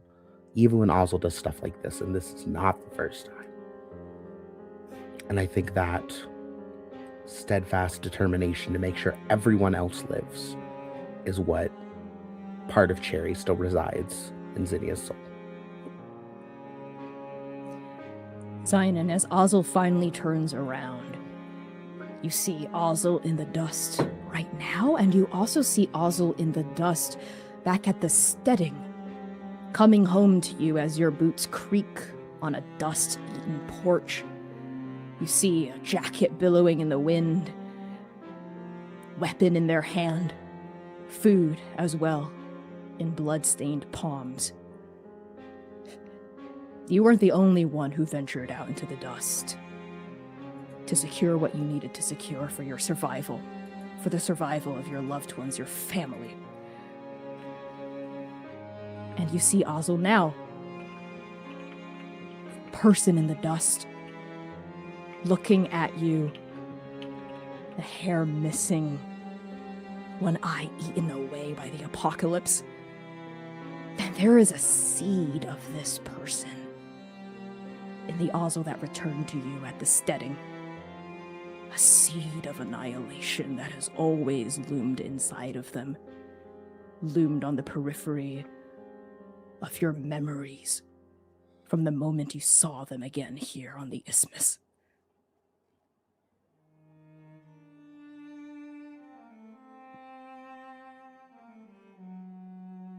Zynon tries desperately to hold on to the Azalis that he remembers, not because the one before him is distasteful to him, but because that's the one that he planted that seed with. That's the one he raised their daughter with. He doesn't remember. In fact, no, he pushes away the memory that Azalis also... They yelled at each other a lot in that house, especially when the two of them were the only ones left. He refuses to look at those parts of them often. And here they stare at him. In order to love this deep longing in his heart, he still has to remember those. And what's worse, that Ozal is not here. He takes a deep breath because the wound in his chest feels even bigger when he realizes they did not turn around for him. And he recognizes this person in the dust. And he grieves because he knows what that shadow feels like. But he can't leave until Azalis walks towards that hole. That's when the memory can come back. And the Ozal that he longs for can still live in his mind. The Ozal that's here now looks at you as they turn around. They blink once, only now realizing that the corpse they had left behind had stood up and is talking and walking again. There's a recognition, he's still here on their face. A flat, of course. No shock, no surprise, just acknowledgement. And with one final glance over their shoulder northward to the mission they had failed, Ozal squares their posture toward the tunnel, breeze past you, Zinnia, past you, Zynon, without touching either of you. Not quite past me. I think there is a small, almost checking with the shoulder. And very quickly, no change of expression. A simple, we're going to have to talk. And lets them pass. Ozal doesn't pause, doesn't acknowledge the shoulder check, but you see briefly in their one remaining eye a glance toward you. And then they look away and vanish underground. Strike Team Nova. You follow Nose Mama. Down, down, down through a tunnel the width of her body, which, to be fair, is quite wide. And for a long time, the only noise you hear is the shuffling of your own boots against tightly packed earth, the howling wind behind you growing quieter and quieter, the scrabbling of Nose Mama's horn and claws against the dirt, the trembling ground all around you, loose chunks of pebbles and earth crumbling around your shoulders every now and then. And then, finally, eventually, a new noise. Not dirt, but rock, breaking and cracking, and with an almighty smash, Nose Mama breaks open a concrete retaining wall and scrabbles horn first into a much wider, much more spacious, mortal-made tunnel. As Nose Mama shakes the dirt from her scales like a wet dog, the rest of you surface out of this rupture in the wall and take in your darkened surroundings. Someone, Saral, lights a lantern, revealing thick pipes running along concrete walls, long-dead emergency lights dotting the ceiling, all manner of old wires and panels and metal structures holding up the curved circular roof. Bagoon also lights up a lantern, as does Jack, as Saral excitedly runs over to one of the pipes and runs a finger along the cold metal. Oh my stars! We must be in one of the service tunnels for the sky bridge over the isthmus. I've read about these. They run underneath the Kagayaku Ocean and provide access ports for technicians to service any pillars or railings that need maintenance. I never thought I'd get to tour one of these, much less camp in one. Libra raps their knuckles against one of the pipes, and it creates a hollow sound that echoes throughout the tunnel. Is it safe in here? Yes, 100%! Well, maybe not 100, because nothing is 100% assured, but this is much better than being out in the storm, of course. I would have thought that most of these tunnels collapsed by now, but this one seems sturdy enough. As long as we patch up that hole over there, we should be okay. Bagoon claps his hands together and smiles brightly, despite all the blood still pooling from his very broken nose. And he says, "All right then, we have all heads and Tails accounted for, it looks like, plus a few extra. Anyone injured? Hold on. And this is Libra, clutching the rifle tight with their bloodied left arm. I think it would be prudent for these, strangers among us to introduce themselves before we get our supplies out, especially given how they were rather buddy-buddy with Buta's crew. Zynon, Zynon, who kind of unwarrantedly, who had been focused so keenly on Ozalise and the thousands of questions rolling around in his head about them, it's interrupted hearing them talk about service tunnels, talking about Kesiki like they know it. Because they do. And he didn't realize how much he just needed to hear someone talk about this place like they know it. And tears in his eyes the moment that they ask for a name. Zynon Esh, the agent of Trans, vanishes because he is among Kesikans. Zynon Esh. Zynon Esh, huh? And Libra coils their bloodied fingers around the stock of their rifle, not menacingly, but taking you in. Okay. What about the rest of you? What were you doing with Buddha? I don't know who you're talking about. My name is Sayer, and we weren't... If the implication is that we are somehow a part of that crew, we weren't. We were trying to negotiate a way out of the storm. And I don't know what that name is. That isn't... If you think they're a part of a faction with Buddha, that's not what we were told.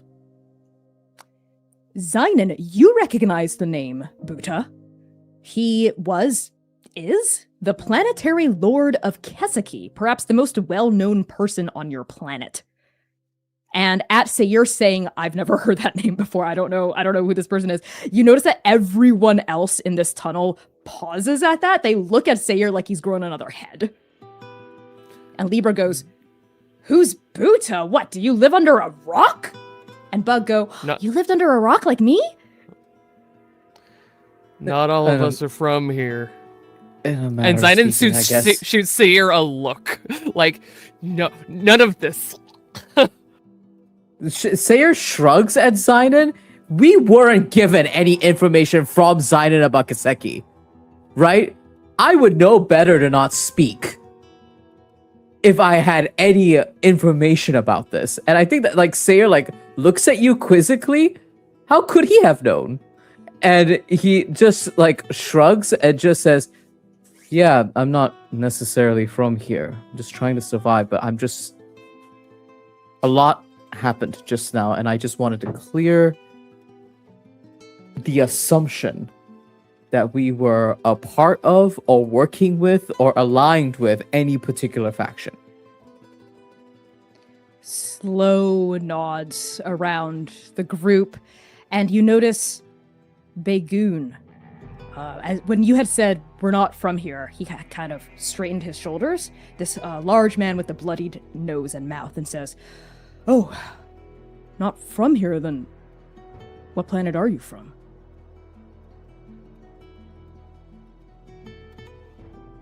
Somewhere really far. I don't want to take up too much room. And, like, Sayer realizes, like, how much, like, air he is taking in this moment. And all he wants to do is just retreat to look at everyone. He wants to just observe everybody in this room, and turns over to Lumira and Yinghe so that they may speak.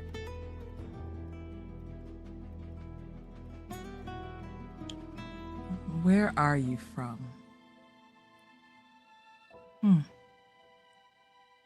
Interesting question.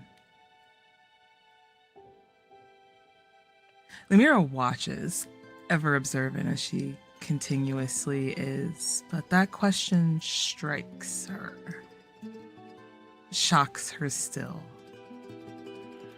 Here she is in a new place, surrounded by people, the first non-Nova beings that she's come across here for longer than just a few moments. How does she answer that question? Who is she? Where is she from? Does she give too little or too much? She knows what this is. She knows that this is an assessment of her family, whether or not we're all worthy. And she straightens her posture, her head tilted high, making direct eye contact with who she's speaking to, but making note to look every single person here in the eye. So when they ask her who she is, she nods.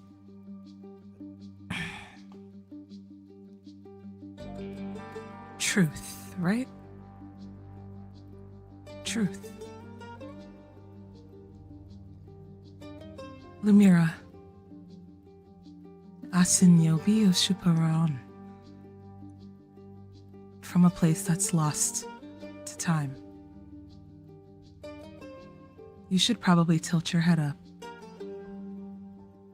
Get something to block the blood flow. I can help. Thank you, I appreciate that. It's nice to meet you, Lumira. I had hoped it would be under better circumstances, and this man tilts his head up as instructed to stem the blood flow. Pinch the bridge. Ooh, ow, okay. That hurts a little, just a bit of a sting. I'm Nothing alright. I can't fix. And Jack chimes in and says, she helped patch up this wound of mine. She's a healer, good at what she does, and The best. trustworthy. And Jack levels that in particular at Libra, who scoffs a little and twists their fingers around the stock of their gun again. Yinghe chimes in and says, I'm Yinghe. I'm from a place called Zhiguang. You've probably never heard of it.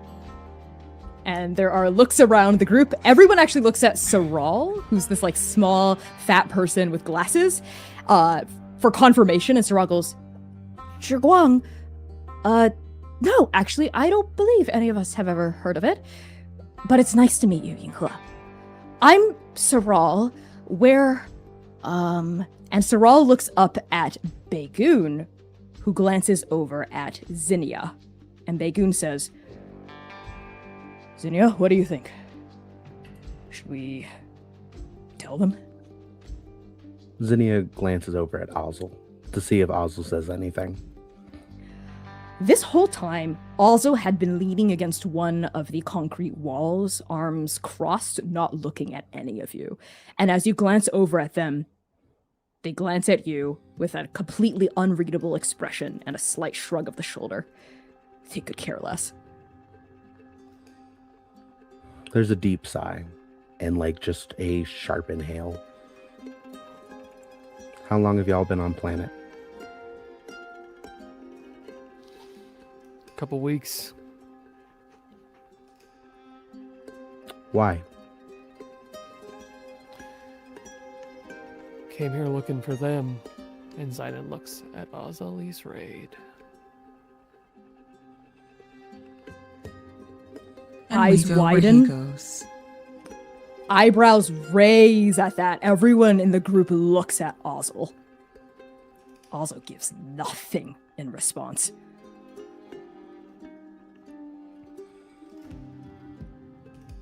Zinnia speaks up. I know the name. Zynon. There's at least some truth in that.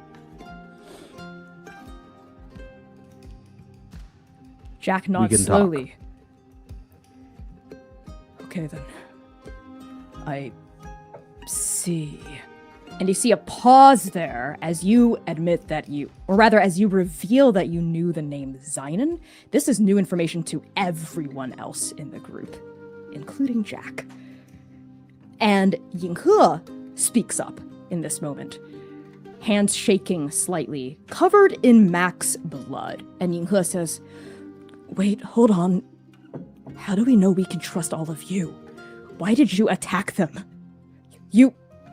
One of you killed someone." And Libra at that lets out a, shit. Okay, yeah. Listen, that was a mistake. We weren't trying to kill anyone. We were just trying to cause some general confusion and chaos and get control of Buta's transport ship. Pretty damn accurate mistake. Thank you. But no, I was aiming for, well, doesn't matter what I was aiming for. Listen, says Bagoon. We're all very sorry for catching you in the crossfire. That was not, and he looks at Libra, our usual or preferred way of doing things. This planet asks too much from each of us. And we didn't know there were any other survivors or planetary visitors, I suppose, with Buta's crew. You keep saying Buta. They never said anything about a Buta. All they mentioned was something about a garden, and the woman I was talking to, she mentioned a Samishi. Yeah.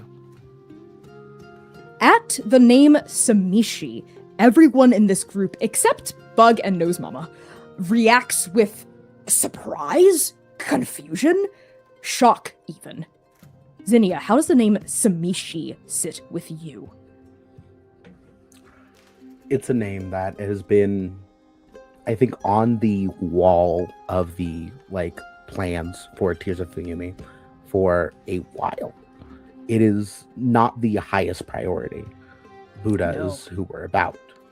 And this is interesting, but I think at some degree there's maybe an assumption that maybe this is just a side project that Buddha's still a part of in some way, shape, or form.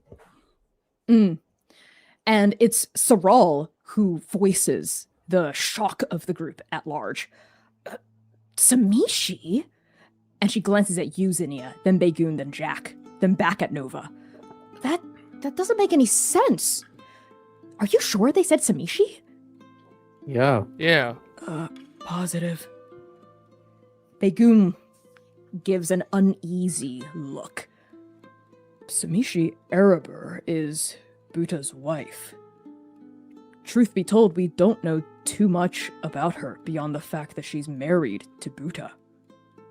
Well, we know some things about Samishi, or rather, I know some things. I took the liberty of doing a little bit of a deep dive into Buta's family tree when I had some free time between archival prep and Libra snorts. Archival.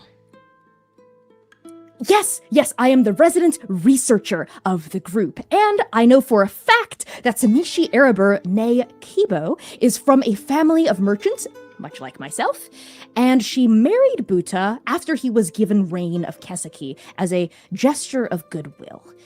As far as I know, Samishi never really had any political dealings with Buta. She was completely uninvolved in that part of his life, kept to herself, the records say. I think most historians just assumed she was dead when Buta refused to leave the planet. Sayer raises an arm like he's in class.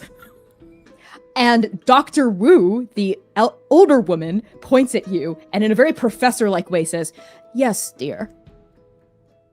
I'm sorry, hang on. Archival, the Samishi, Buta, I hear you on all of that front, but, what is your interest in them anyway? You say you're an archiving team? Did I hear that right? There's another look around the group and nods. And there are hesitant and careful expressions, but these expressions are slowly crystallizing toward openness, as it becomes really obvious at this point that your group has nothing to do with Buta or Samishi. And Bagoon says, with one final look at Zinnia for permission, I suppose we should start from the beginning with this. Introductions. You all gave your names. Thank you for that. I'm Bagoon Dipti. That sourpuss over there with the rifle is Libra Durin. The distinguished older gentlewoman over here is Dr. Yvonne Wu. Her protege is Sabral Temin. Our resident mechanic is Jack Tong. The kid is Bug. Its mother is Nose Mama. That's Zinnia, and I think you already know Hazalis Raid. All of us together, we are part of the Tears of Fayumi. The Tears of Fayumi are... He pauses, seeing the looks of unrecognition on each of your faces. This is a term none of you would know, including you, Zainin. You don't know this term. The Tears of Fayumi are a widespread group of like-minded folk who think that this galaxy could be a better place. I mean, you must know what the Lords are doing to our homes. Draining our planets of resources, working our people to the bone. We think things can and should be different. We're trying to make a change. Taking what is left and leaving you with nothing. Lumira finishes familiarly, like her voice reflecting a tint of seeing firsthand exactly what it is that they're talking about. Like the pearl mine. She flinches at the pearl mine, subtly. Like the Haruna. She flinches Yes. again. Many of us are doing many different things all across the galaxy to try to make a change. Some of us sabotage the Lord's operations wherever and however we can. Others are advocates, caretakers, who support their communities when those with power exploit or abandon them. I'm also not from Keseki. I'm from Datu. It's a beautiful planet, some 2 billion miles away from here. Got my start as a busker, actually, but having nice pipes doesn't exactly keep the lights on, so I worked at a machine shop, too. Over time, I eventually put together a union, tried to make the Lords treat us like people, and not just cogs in a machine. Jack chimes in. I met Begun at his shop on Datu, after I caught a shuttle off-world during the drought. Turns out surviving an apocalypse doesn't pay the bills. You know, I was used to getting shit coin on Shuten, and it was the same old in Datu. Truth be told, I just wanted to keep my head down, go to work, go home. Didn't want to think about what I left behind, didn't want to think about Keseki. But then, I saw it. Felt it. Again. Flecks of dust on my cheek, mixing in with the engine grease at my shop. What happened to Keseki, it's happening to Datu. Right now, to planets all over the galaxy. So I said to myself, fuck it, enough was enough. Joined up with Begun, joined up with the Tears. This is happening across the galaxy? It's not just a Keseki thing? Libra scoffs and spits on the ground, some blood coming with it. Of course it is. Keseki may have been the first to die, but it sure as hell won't be the last unless we do something about it. And it's all their fault, you know? They'll never admit it, of course, not officially, not legally, but it's the Lords. They're draining our worlds of everything until nothing is left behind but dust. Lumira's face ashens. The idea of this happening but multiplied roots her into the ground where she stands. She blinks several times like she's trying to clear her vision of that dark looming spot that seems to follow her above everywhere since she's been on this planet.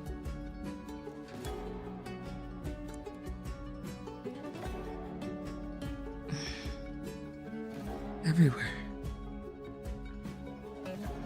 Fuck. Sayer Simon blinks. feels. Oh. Go ahead. No, please.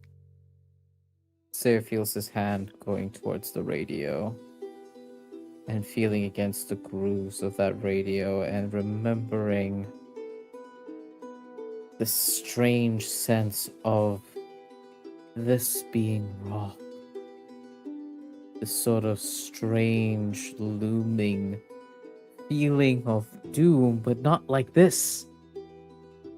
This wasn't what was meant to happen. And that's a feeling that just keeps echoing again and again from the base of Sayer's skull, where the red threads emerge past his antlers. This isn't quite right, but he can't quite put a finger on it. Zynon also sees that dark spot that is haunting Lumira when he closes his eyes to think about the words that are being said. But the fear of it seems to have evaporated in gold and dust. And in this moment, he thinks about the knowledge that he feels in his bones that fate did not will this. And finally, he hears the words. Really feels them. They rattle around in his bones. Hell, they're in his blood. He can feel his ma's parent being worked to the bone. Inside of that, he can feel the ghosts of Kesiki being drained by these lords.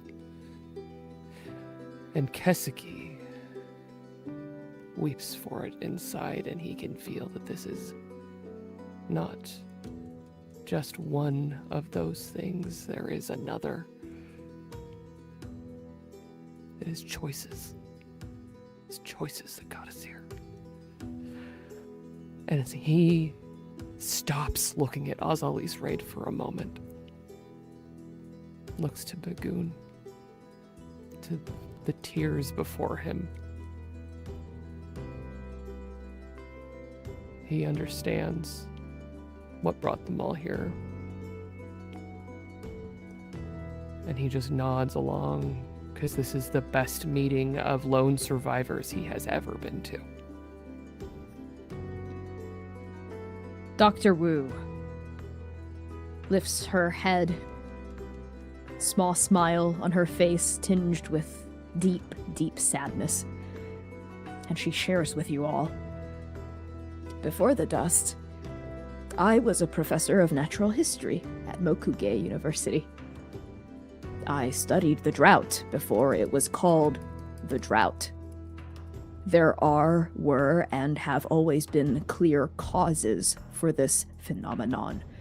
Deforestation, overfarming, overfishing, pollution, industrial waste, the list goes on and on.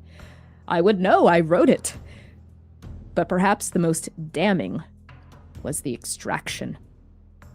Trillions and trillions of gallons of water taken off planet and sent to the galactic treasury. They Lords, took it? They sure did. They quite literally drained our planet dry, and no one knows why. It's not on public record, but they've been doing it for a very long time. You know, I used to be a lot more moderate than I am now. Let me tell you, I wrote quite the library of strongly worded letters. Not just letters, petitions, surveys, drafts of regulatory policies that would, of course, never be enforced, even if our provincial magistrates were somehow compelled to implement them. The turning point for me was my husband. He was a professor as well. We worked together on many of the same projects. We escaped Kesiki together. We left the drought behind. But the drought did not leave him. 2 months after we survived Kesiki, my husband past from dust wasting. We never had children of our own. We were all we had. That's why I'm here. Zynon walks to Dr. Wu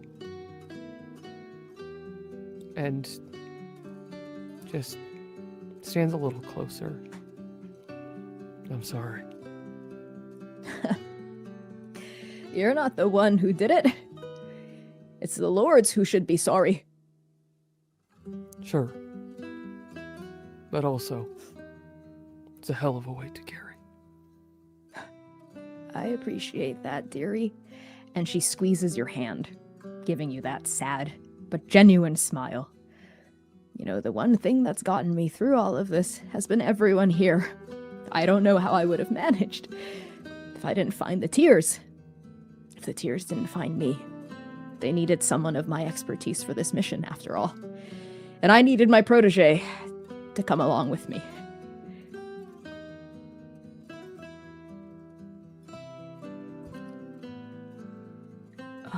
Speaking of which, why are all of you back on Keseki? What's the mission here? Oh, I can take this one. As I hinted at earlier, Lumira, I am an archivist, and this mission as a whole is actually an archival mission. Our goal here is to build a first-hand account of Keseki while we still can. Her flora, fauna, climate, artifacts, any vestiges left behind by the communities that thrived here. Anything and everything. After all, the Tears of Fayumi believe that understanding the past is the key to making better decisions for the future.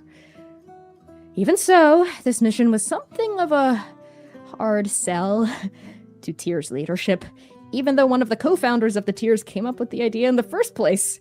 Azalis, maybe you can speak about how this all came together? Ozil lingers at the edge of the group still, unmoving from the concrete wall, staring at no one and nothing in particular. And all they say in response is, no. Okay, well, anyway, long story short, we were able to get the mission approved. Yay! But it does hinge on a crucial detail. To get off-planet, and to make all of this worth it, resources-wise, we need to secure a shuttle. Jack pipes up. An Emperor-class G384 Nomad 4 shuttle, to be exact.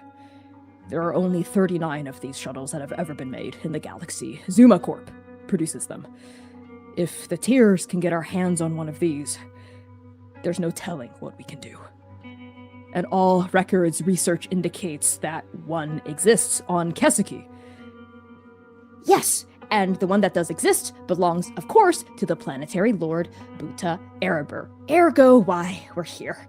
It's the only shuttle left on Keseki.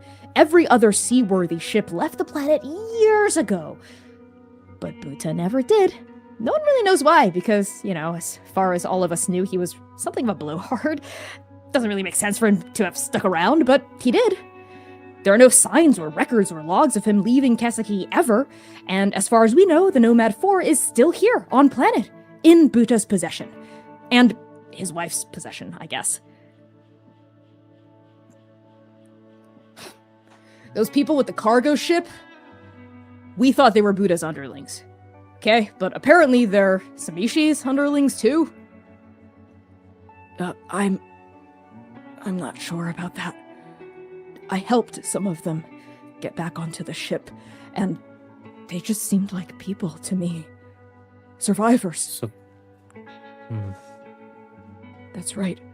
They were mining rocks for water. They invited us to their home. Everything you've described about the Lords make them sound like terrible people who only care about themselves. But whoever Samishi is, the woman I was with, Stovall, spoke about her with respect. Admiration. They said that Samishi was just trying to help people, that she was trying to help Keseki. Look around. This would help with Kasaki does. The tears look at each other. And Yinkle says, she was Buta's wife, right? Who was never really involved in anything. I don't know. I don't know much about any of this, but based on how Stovall spoke about them, based on how Stovall treated us, doesn't seem like something a lord would do. We're clearly missing enough information. We're just telling you what we heard. Well, Zinnia, Begun turns to you. Whatever Buta and Samishi want, at this point, it's clear that our information coming into this is inaccurate at best. We should How it tends to go. probably... Sorry, what did you say? That's how it tends to go. We should reassess our plan. It seems like we're missing a lot of pieces.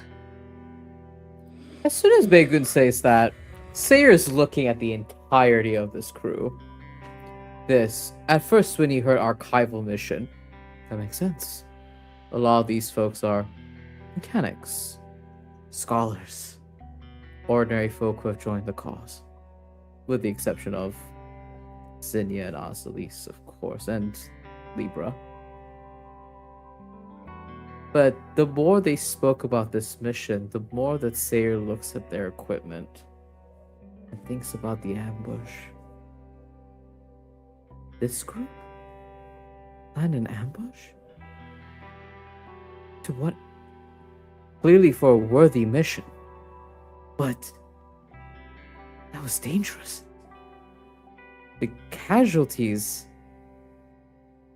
It's a good thing we were there. What could have happened if we had not been there to confuse the conflict? And Sayer's just sitting in that, looking at this group of people who have gathered together. There's a ringing dissonance that he wants to find out more on. But stays quiet for a moment before turning to Yinghe and Lumira. I imagine we're kind of like sat close together before leaning into the two of them saying, their mission's pretty good. Target, direction.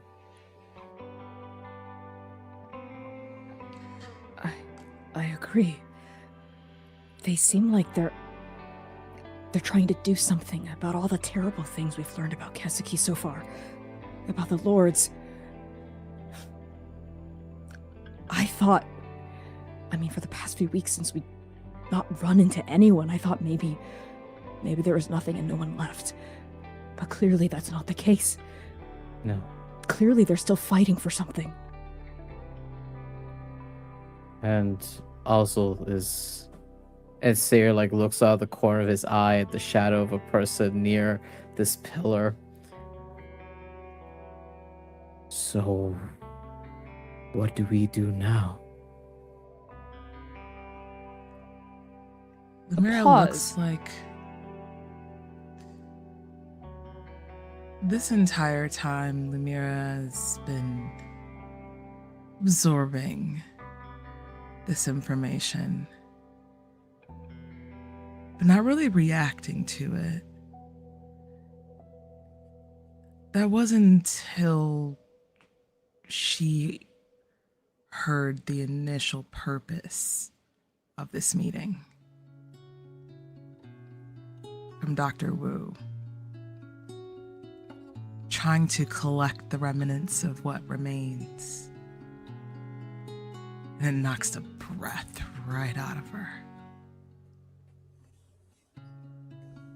What she hoped for, longed for, needed, wants so desperately deep into the core, the pit of her stomach. Is there some type of recollection, something from Tungal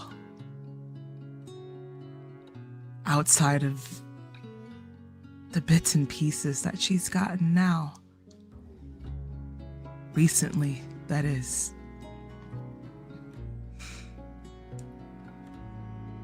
And she sits in that because she knows if she opens her mouth, she wouldn't stop. So she nods. Finally, almost as if she's come back into herself from the faraway look that was across her face. And she nods. You know,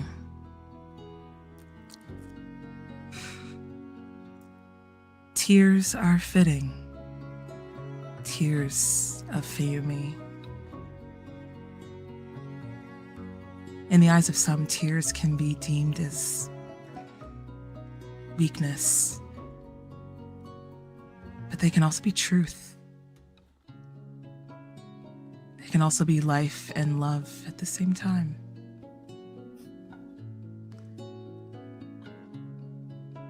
Zynon, across the room, wearing his truth, his life, and his love on his face, the same way he has every day since he joined trans, sitting among cassicants.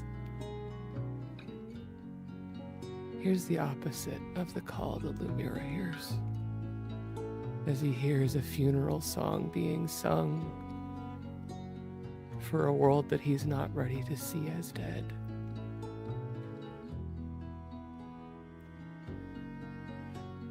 You're just archiving, you're not here to stop it? Stop. What? The dust? Says Big. Yeah. You can't stop. What's there to stop? It's already happened. But we can try to stop it on other planets, like my home, Datu. We're doing all we can to honor the lost here. As one of the driving decrees of the tier says, there's a reason why we say that we honor the lost, fight for the now, and hope for the future. This world might be lost, but there are worlds right now and futures to be had that are not yet. And it's up to us to fight for them.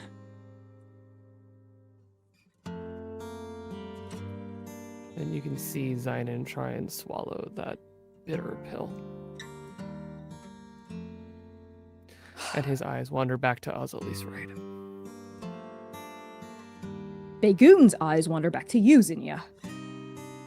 Well, no matter what our information is, it's clear we have some missing spots. What do you think, Zinnia? Does this change things about our plan? I don't think much changes at its core. We still need to get to, I guess, the garden. And we still need to get that ship. We still need to get out of here.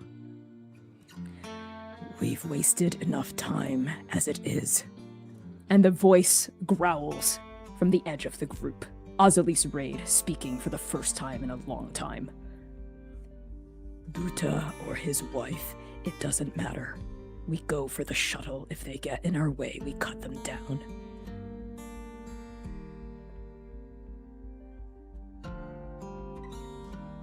There's just a nod.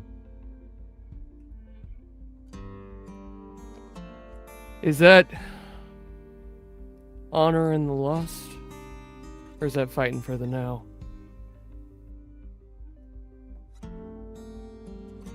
Do you address that to Ozil? Yep. Is that out loud? Oh, yeah. Sayer stares at Lumira and Yingha. He does not blink. Ozil looks at you for the first time since entering this tunnel, their one remaining eye blazing. And they say to you, slow, steady, cold. Who the fuck do you think you are? To say these words that you've only just learned now to me who wrote them. I made this. I am this, and now you come in here, after all this time acting like I'm the one that doesn't understand what this is all about. Where have you been, Zynon Esh? Go fuck yourself.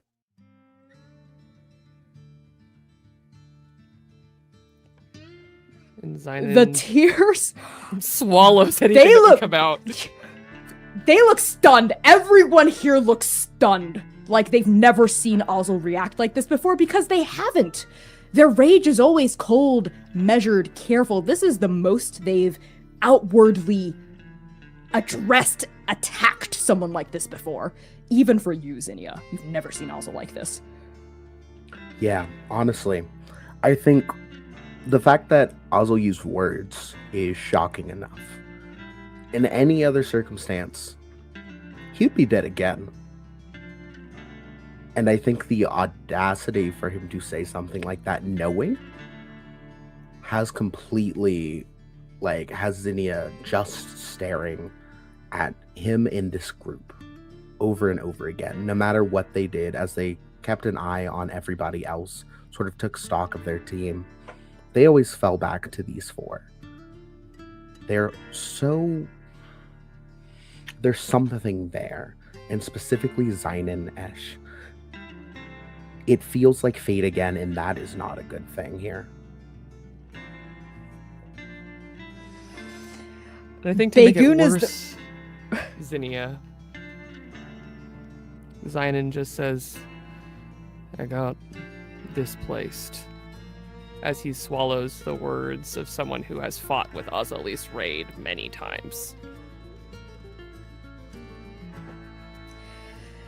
There is a silence that stretches longer than the end of time.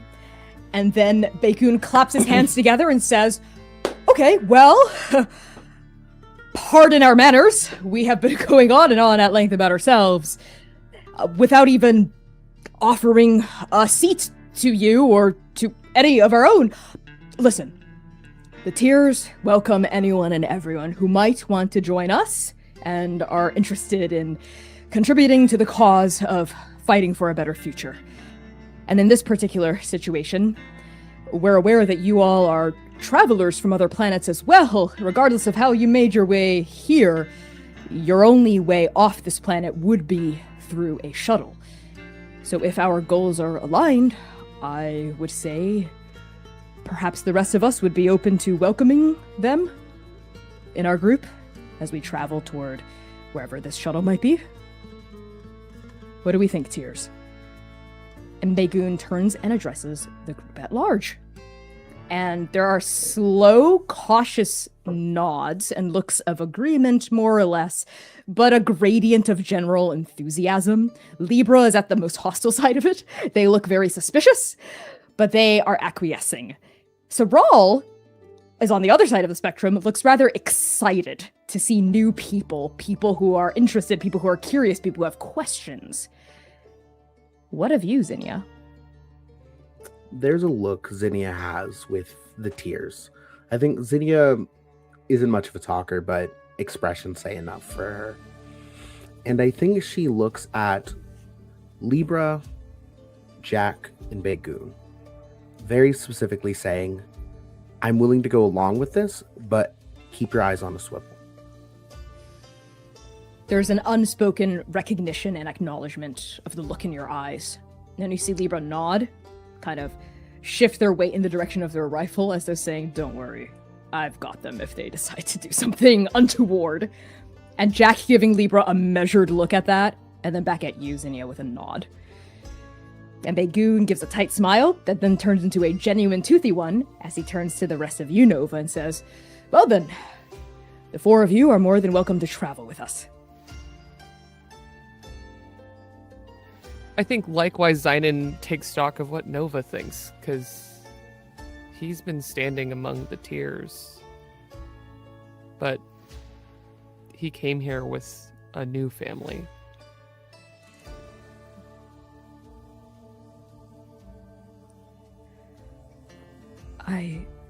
I think that this is maybe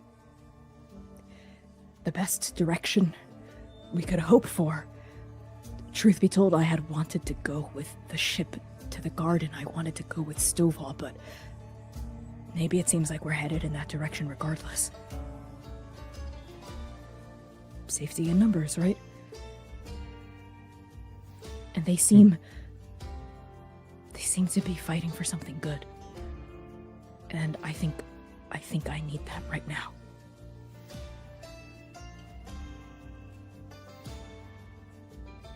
So we go. We fight for something that we believe in right alongside them. Yeah. I agree. And Sayer, I think for the two of you, whoever, I don't know where Zion's head is at, so I won't speak for you.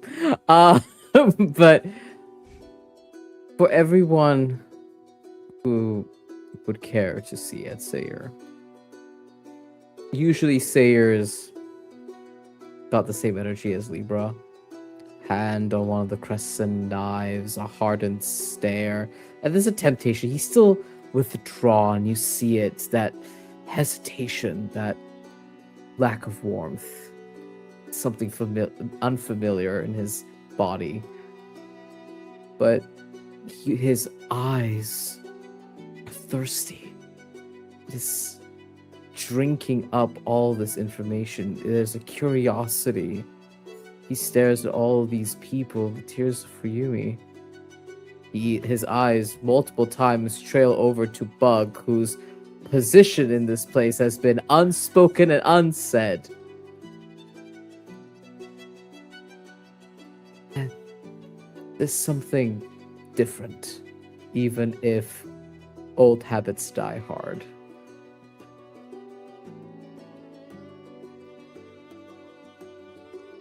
Right.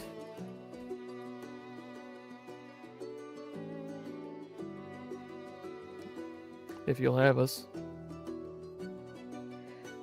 Okay then. That's that, I suppose. Yes, we are more than happy, or satisfied, to have the four of you.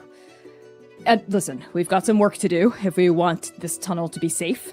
As Soral says, can't have the dust storm blowing in here through the corridor that Nose Mama carved for us. How about this? Let's check for injuries and get that wall patched up. Lickety-split. Tears! Right. You know what to do. And with that, the group at large begins to disperse, moving away from you, Nova, like a well-oiled machine, each person knowing exactly where they have to go in what particular order. A comfortable familiarity, both for each other and for the vicious everyday survival necessary that Kezaki demands.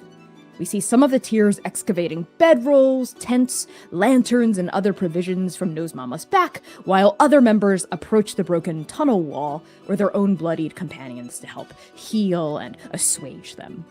Bug, in particular, springs over to Nose Mama's side, rusty spoon in tow, scraping dirt and pebbles and loosening chunks of dirt from between her scales as she rests a large reptilian snout against the ground.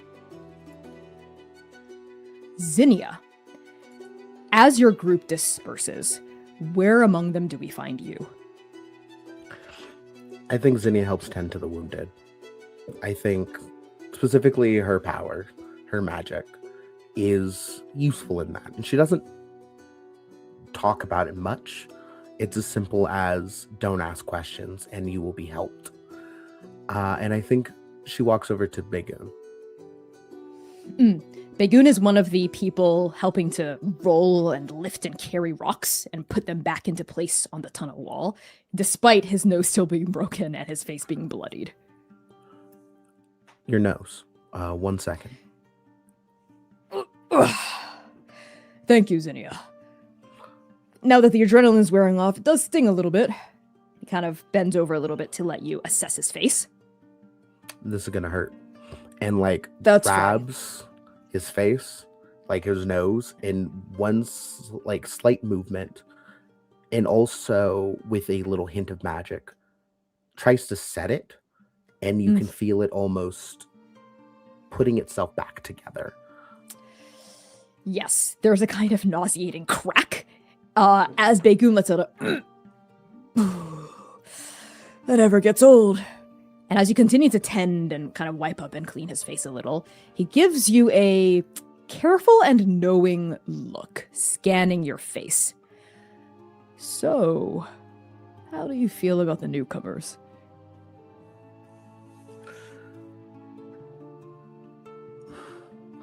I think there is a lot just on the hesitation that Zinnia has.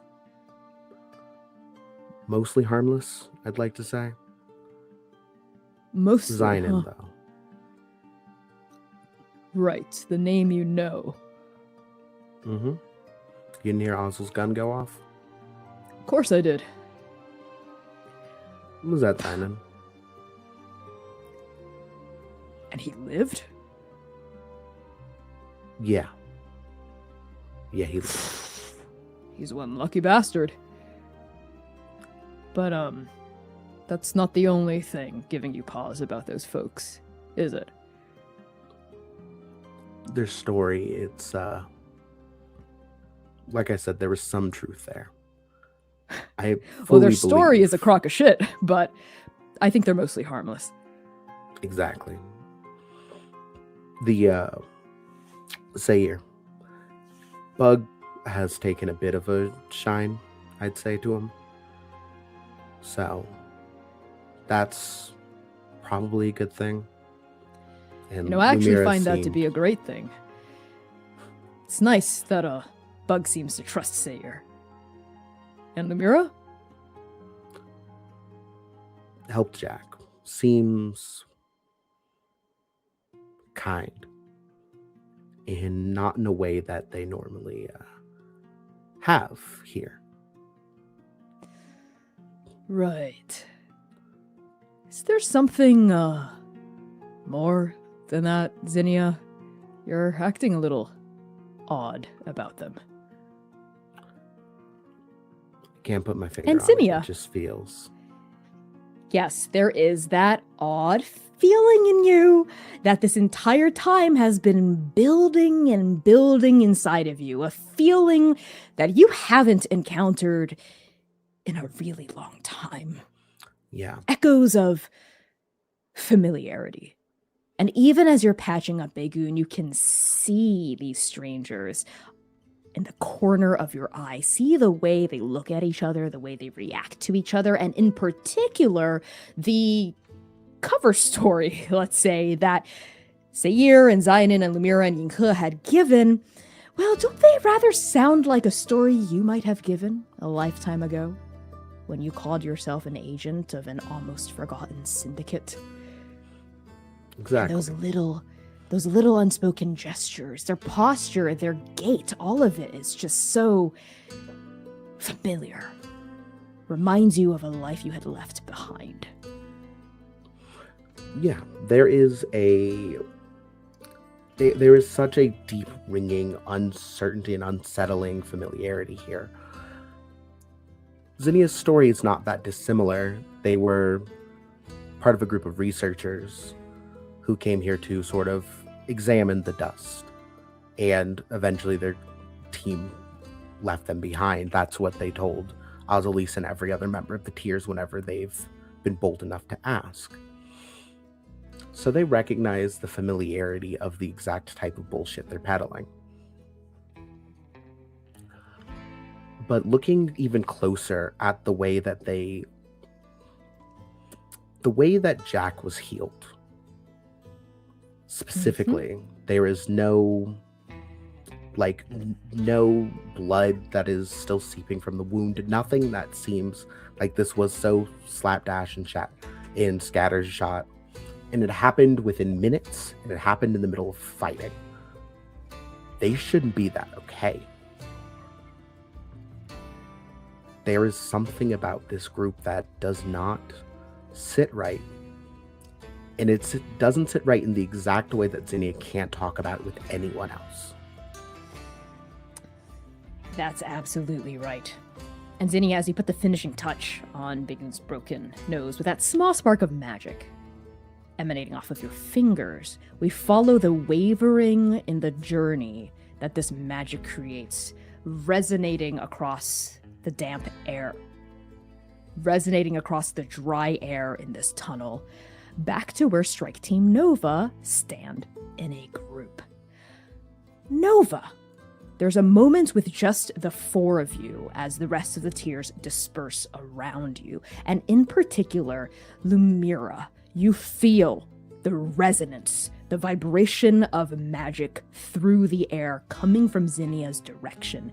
The exact same kind of magic you had felt back in the shootout when she had initially tried to patch up Jack. The same kind of magic you had felt when that shield sprang out of nowhere and collapsed back into Zinnia's body, soul, mind. There is within you and all of you, Sayir and Zynon as well, a strange familiarity you see sparkling within Zinnia just as she sees sparkling within each of you. Lumira's been watching this entire time. When the tears broke off into their respective routine, Lumira watched and followed where everyone was going, expecting for her to naturally fall into where the healers would go to tend to the wounded. So this entire time, Zinnia, you felt her eyes directly in the back of your skull, burning holes as she stands and doesn't make a noise, doesn't acknowledge anything, but her head cocks from one side to the other, back and forth, watching. And when that spring pops up, it's like tasting a dish from a loved one that you've been separated from for so long. It coats her tongue. She can smell it in the air. She can taste it. She can feel it. It rises up the back of her spine to the base of her neck before it settles. Lumira has never been unintelligent. She's always been observant, and she's always been hypervigilant in her surroundings. She knows exactly where she can place that from. It's the Syndicate.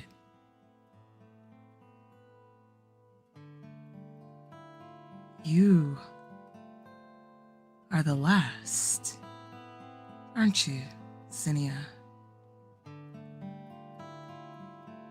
The missing grave from those three that we saw earlier. She sees it a bit more thoroughly than you probably think she can. And she walks up to you, boldened, right off over Zynon to the Sayir. side. Yinghe, Zynon and Sayir, you see Lumira have a look of realization, things coming together, titrating across her face. As she turns and strides towards Zinnia, do you follow?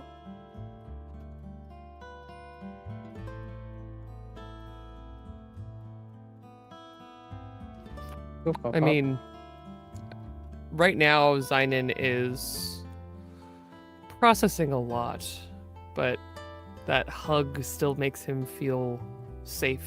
He is enjoying being in proximity to Lumira, and honestly, he's just curious what would draw her away, and he's very curious about Zinnia when he realizes where she is going.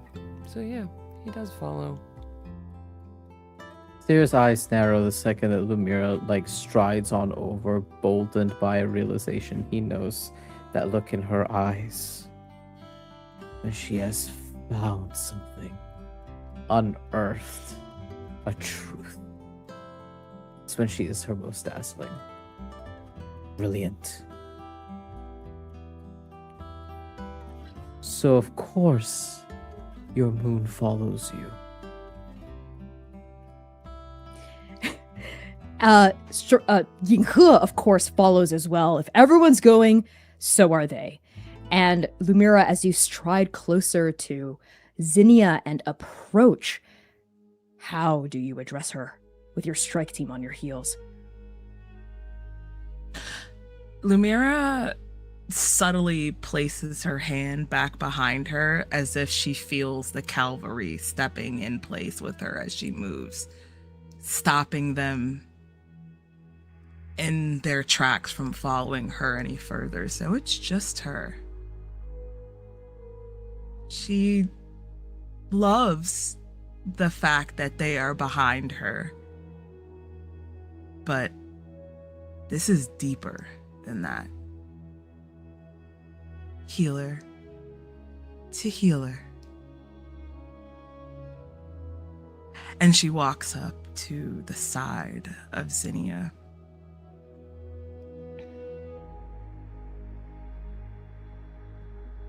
Nice work there. I can't even tell where the bone is fractured, right at the bridge. Pretty good at what I do. I can say the same. Lumira flourishes her hand a bit, straightening Bigun's nose right at that bridge that she was talking about. It's just slightly cracked a bit more. Straightens it up. You can't tell anymore. There's no hump. Thank you for that, Lumira. Wow! That also hurt, but I think it does feel better. You know, the two of you look like... Maybe I'll get out of your way. Libra, need a hand with those rocks? And Begun gives you a knowing look, Zinnia, sensing that there's something going on here, gives you the space, and walks off. So the two of you have a moment of privacy. Lumira rolls her shoulders and stares you directly in your eyes, Zinnia. The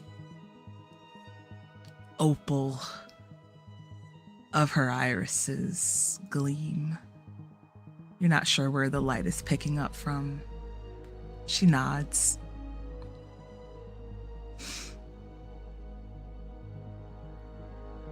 I know exactly where you are from.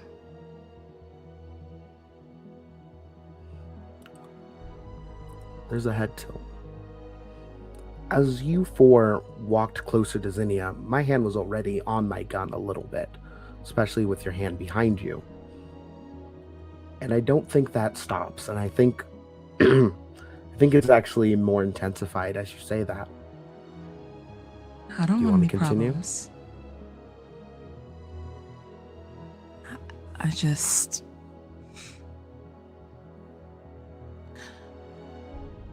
It's familiar. Something I thought I lost. And Lumira nods at you.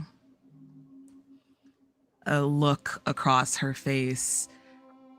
She doesn't say it out loud, but you can read it in her body language. I know exactly where you are from and who you are.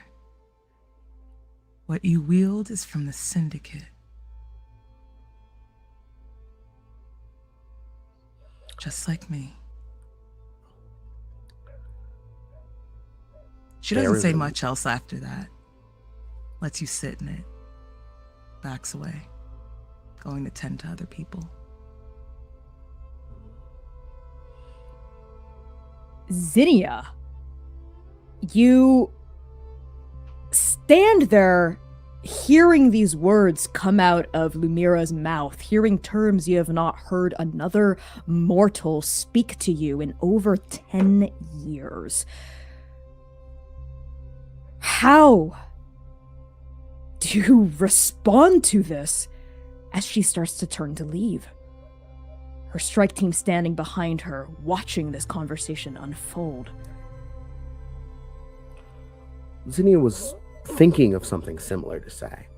Wasn't going to actually say it because I think there's a degree of decorum to hold with this, considering the everything around us. And I think Zinnia's eyes give it away far faster than any denial could.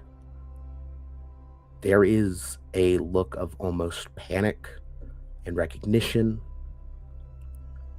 and almost anger at the audacity for bringing those words back to me after 10 years. And I think you see all of that in a flash of a second. And as you try to turn and step away, we're not done with this conversation.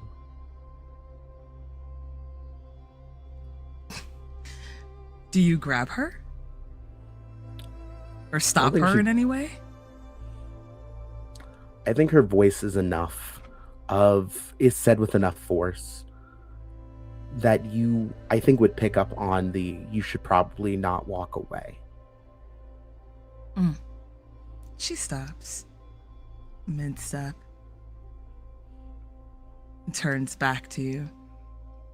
Her shoulders steeled. She kind of flicks her hair that's in her face out of her way, staring you directly in the face, not backing down, but understanding, seeing, relating to the fact that she touched a nerve. And she doesn't cower in that, no, never. She's not scared. But she understands she's dealt with Sinon long enough to know what it's like when she touches a live wire. So she stands cautiously, anticipating. You don't get to invoke that name. You don't get to say that after 10 years. Artemis sent you? And when you say Artemis, that's when you get a reaction. She seizes. Her breath stops. She blinks. Her eyes, that steely gaze that was laid on you, they blink several times as if trying to bring herself back here to the present. You wouldn't pick that up, but Nova would, in her body language.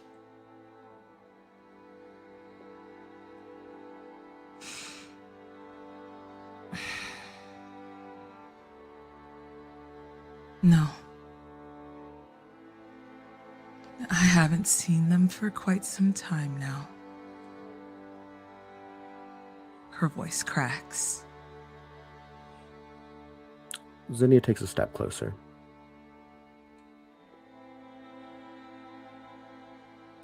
So, I think whispers, gets low enough to whisper in your ear.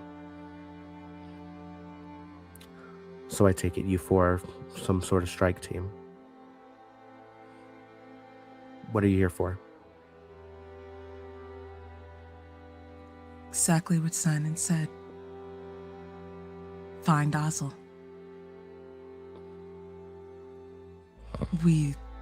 And I think it pours out of her mouth before she can really wrap her mind around it. We left. And gulps audibly, as if that's the first time that she's acknowledged it to anyone outside of her strike team. Left hits Zinnia, I think, upside the head, almost like being struck with a brick or something. That's not where she had anticipated that conversation to go.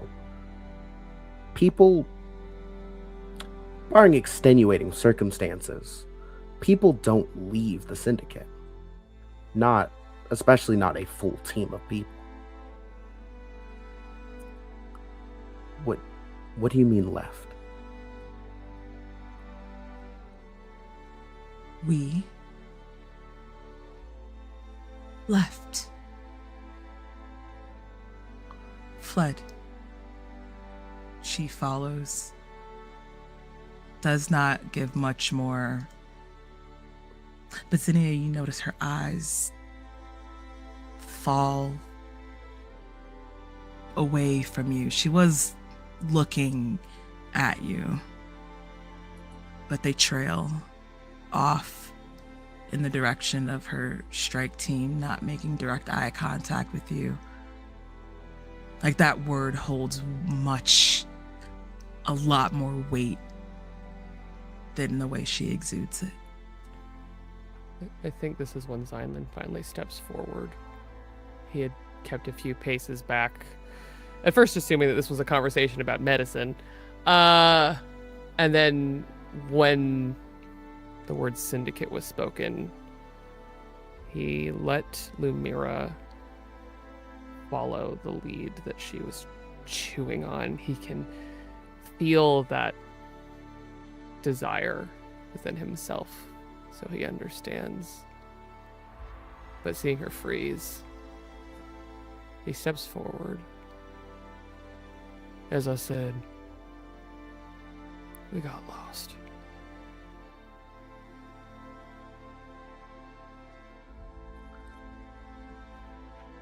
Zinnia, Lumira, Zynan, and Sayir next to Zynan as well.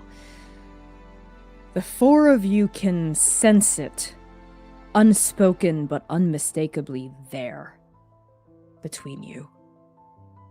3 graves at the base of a radio tower.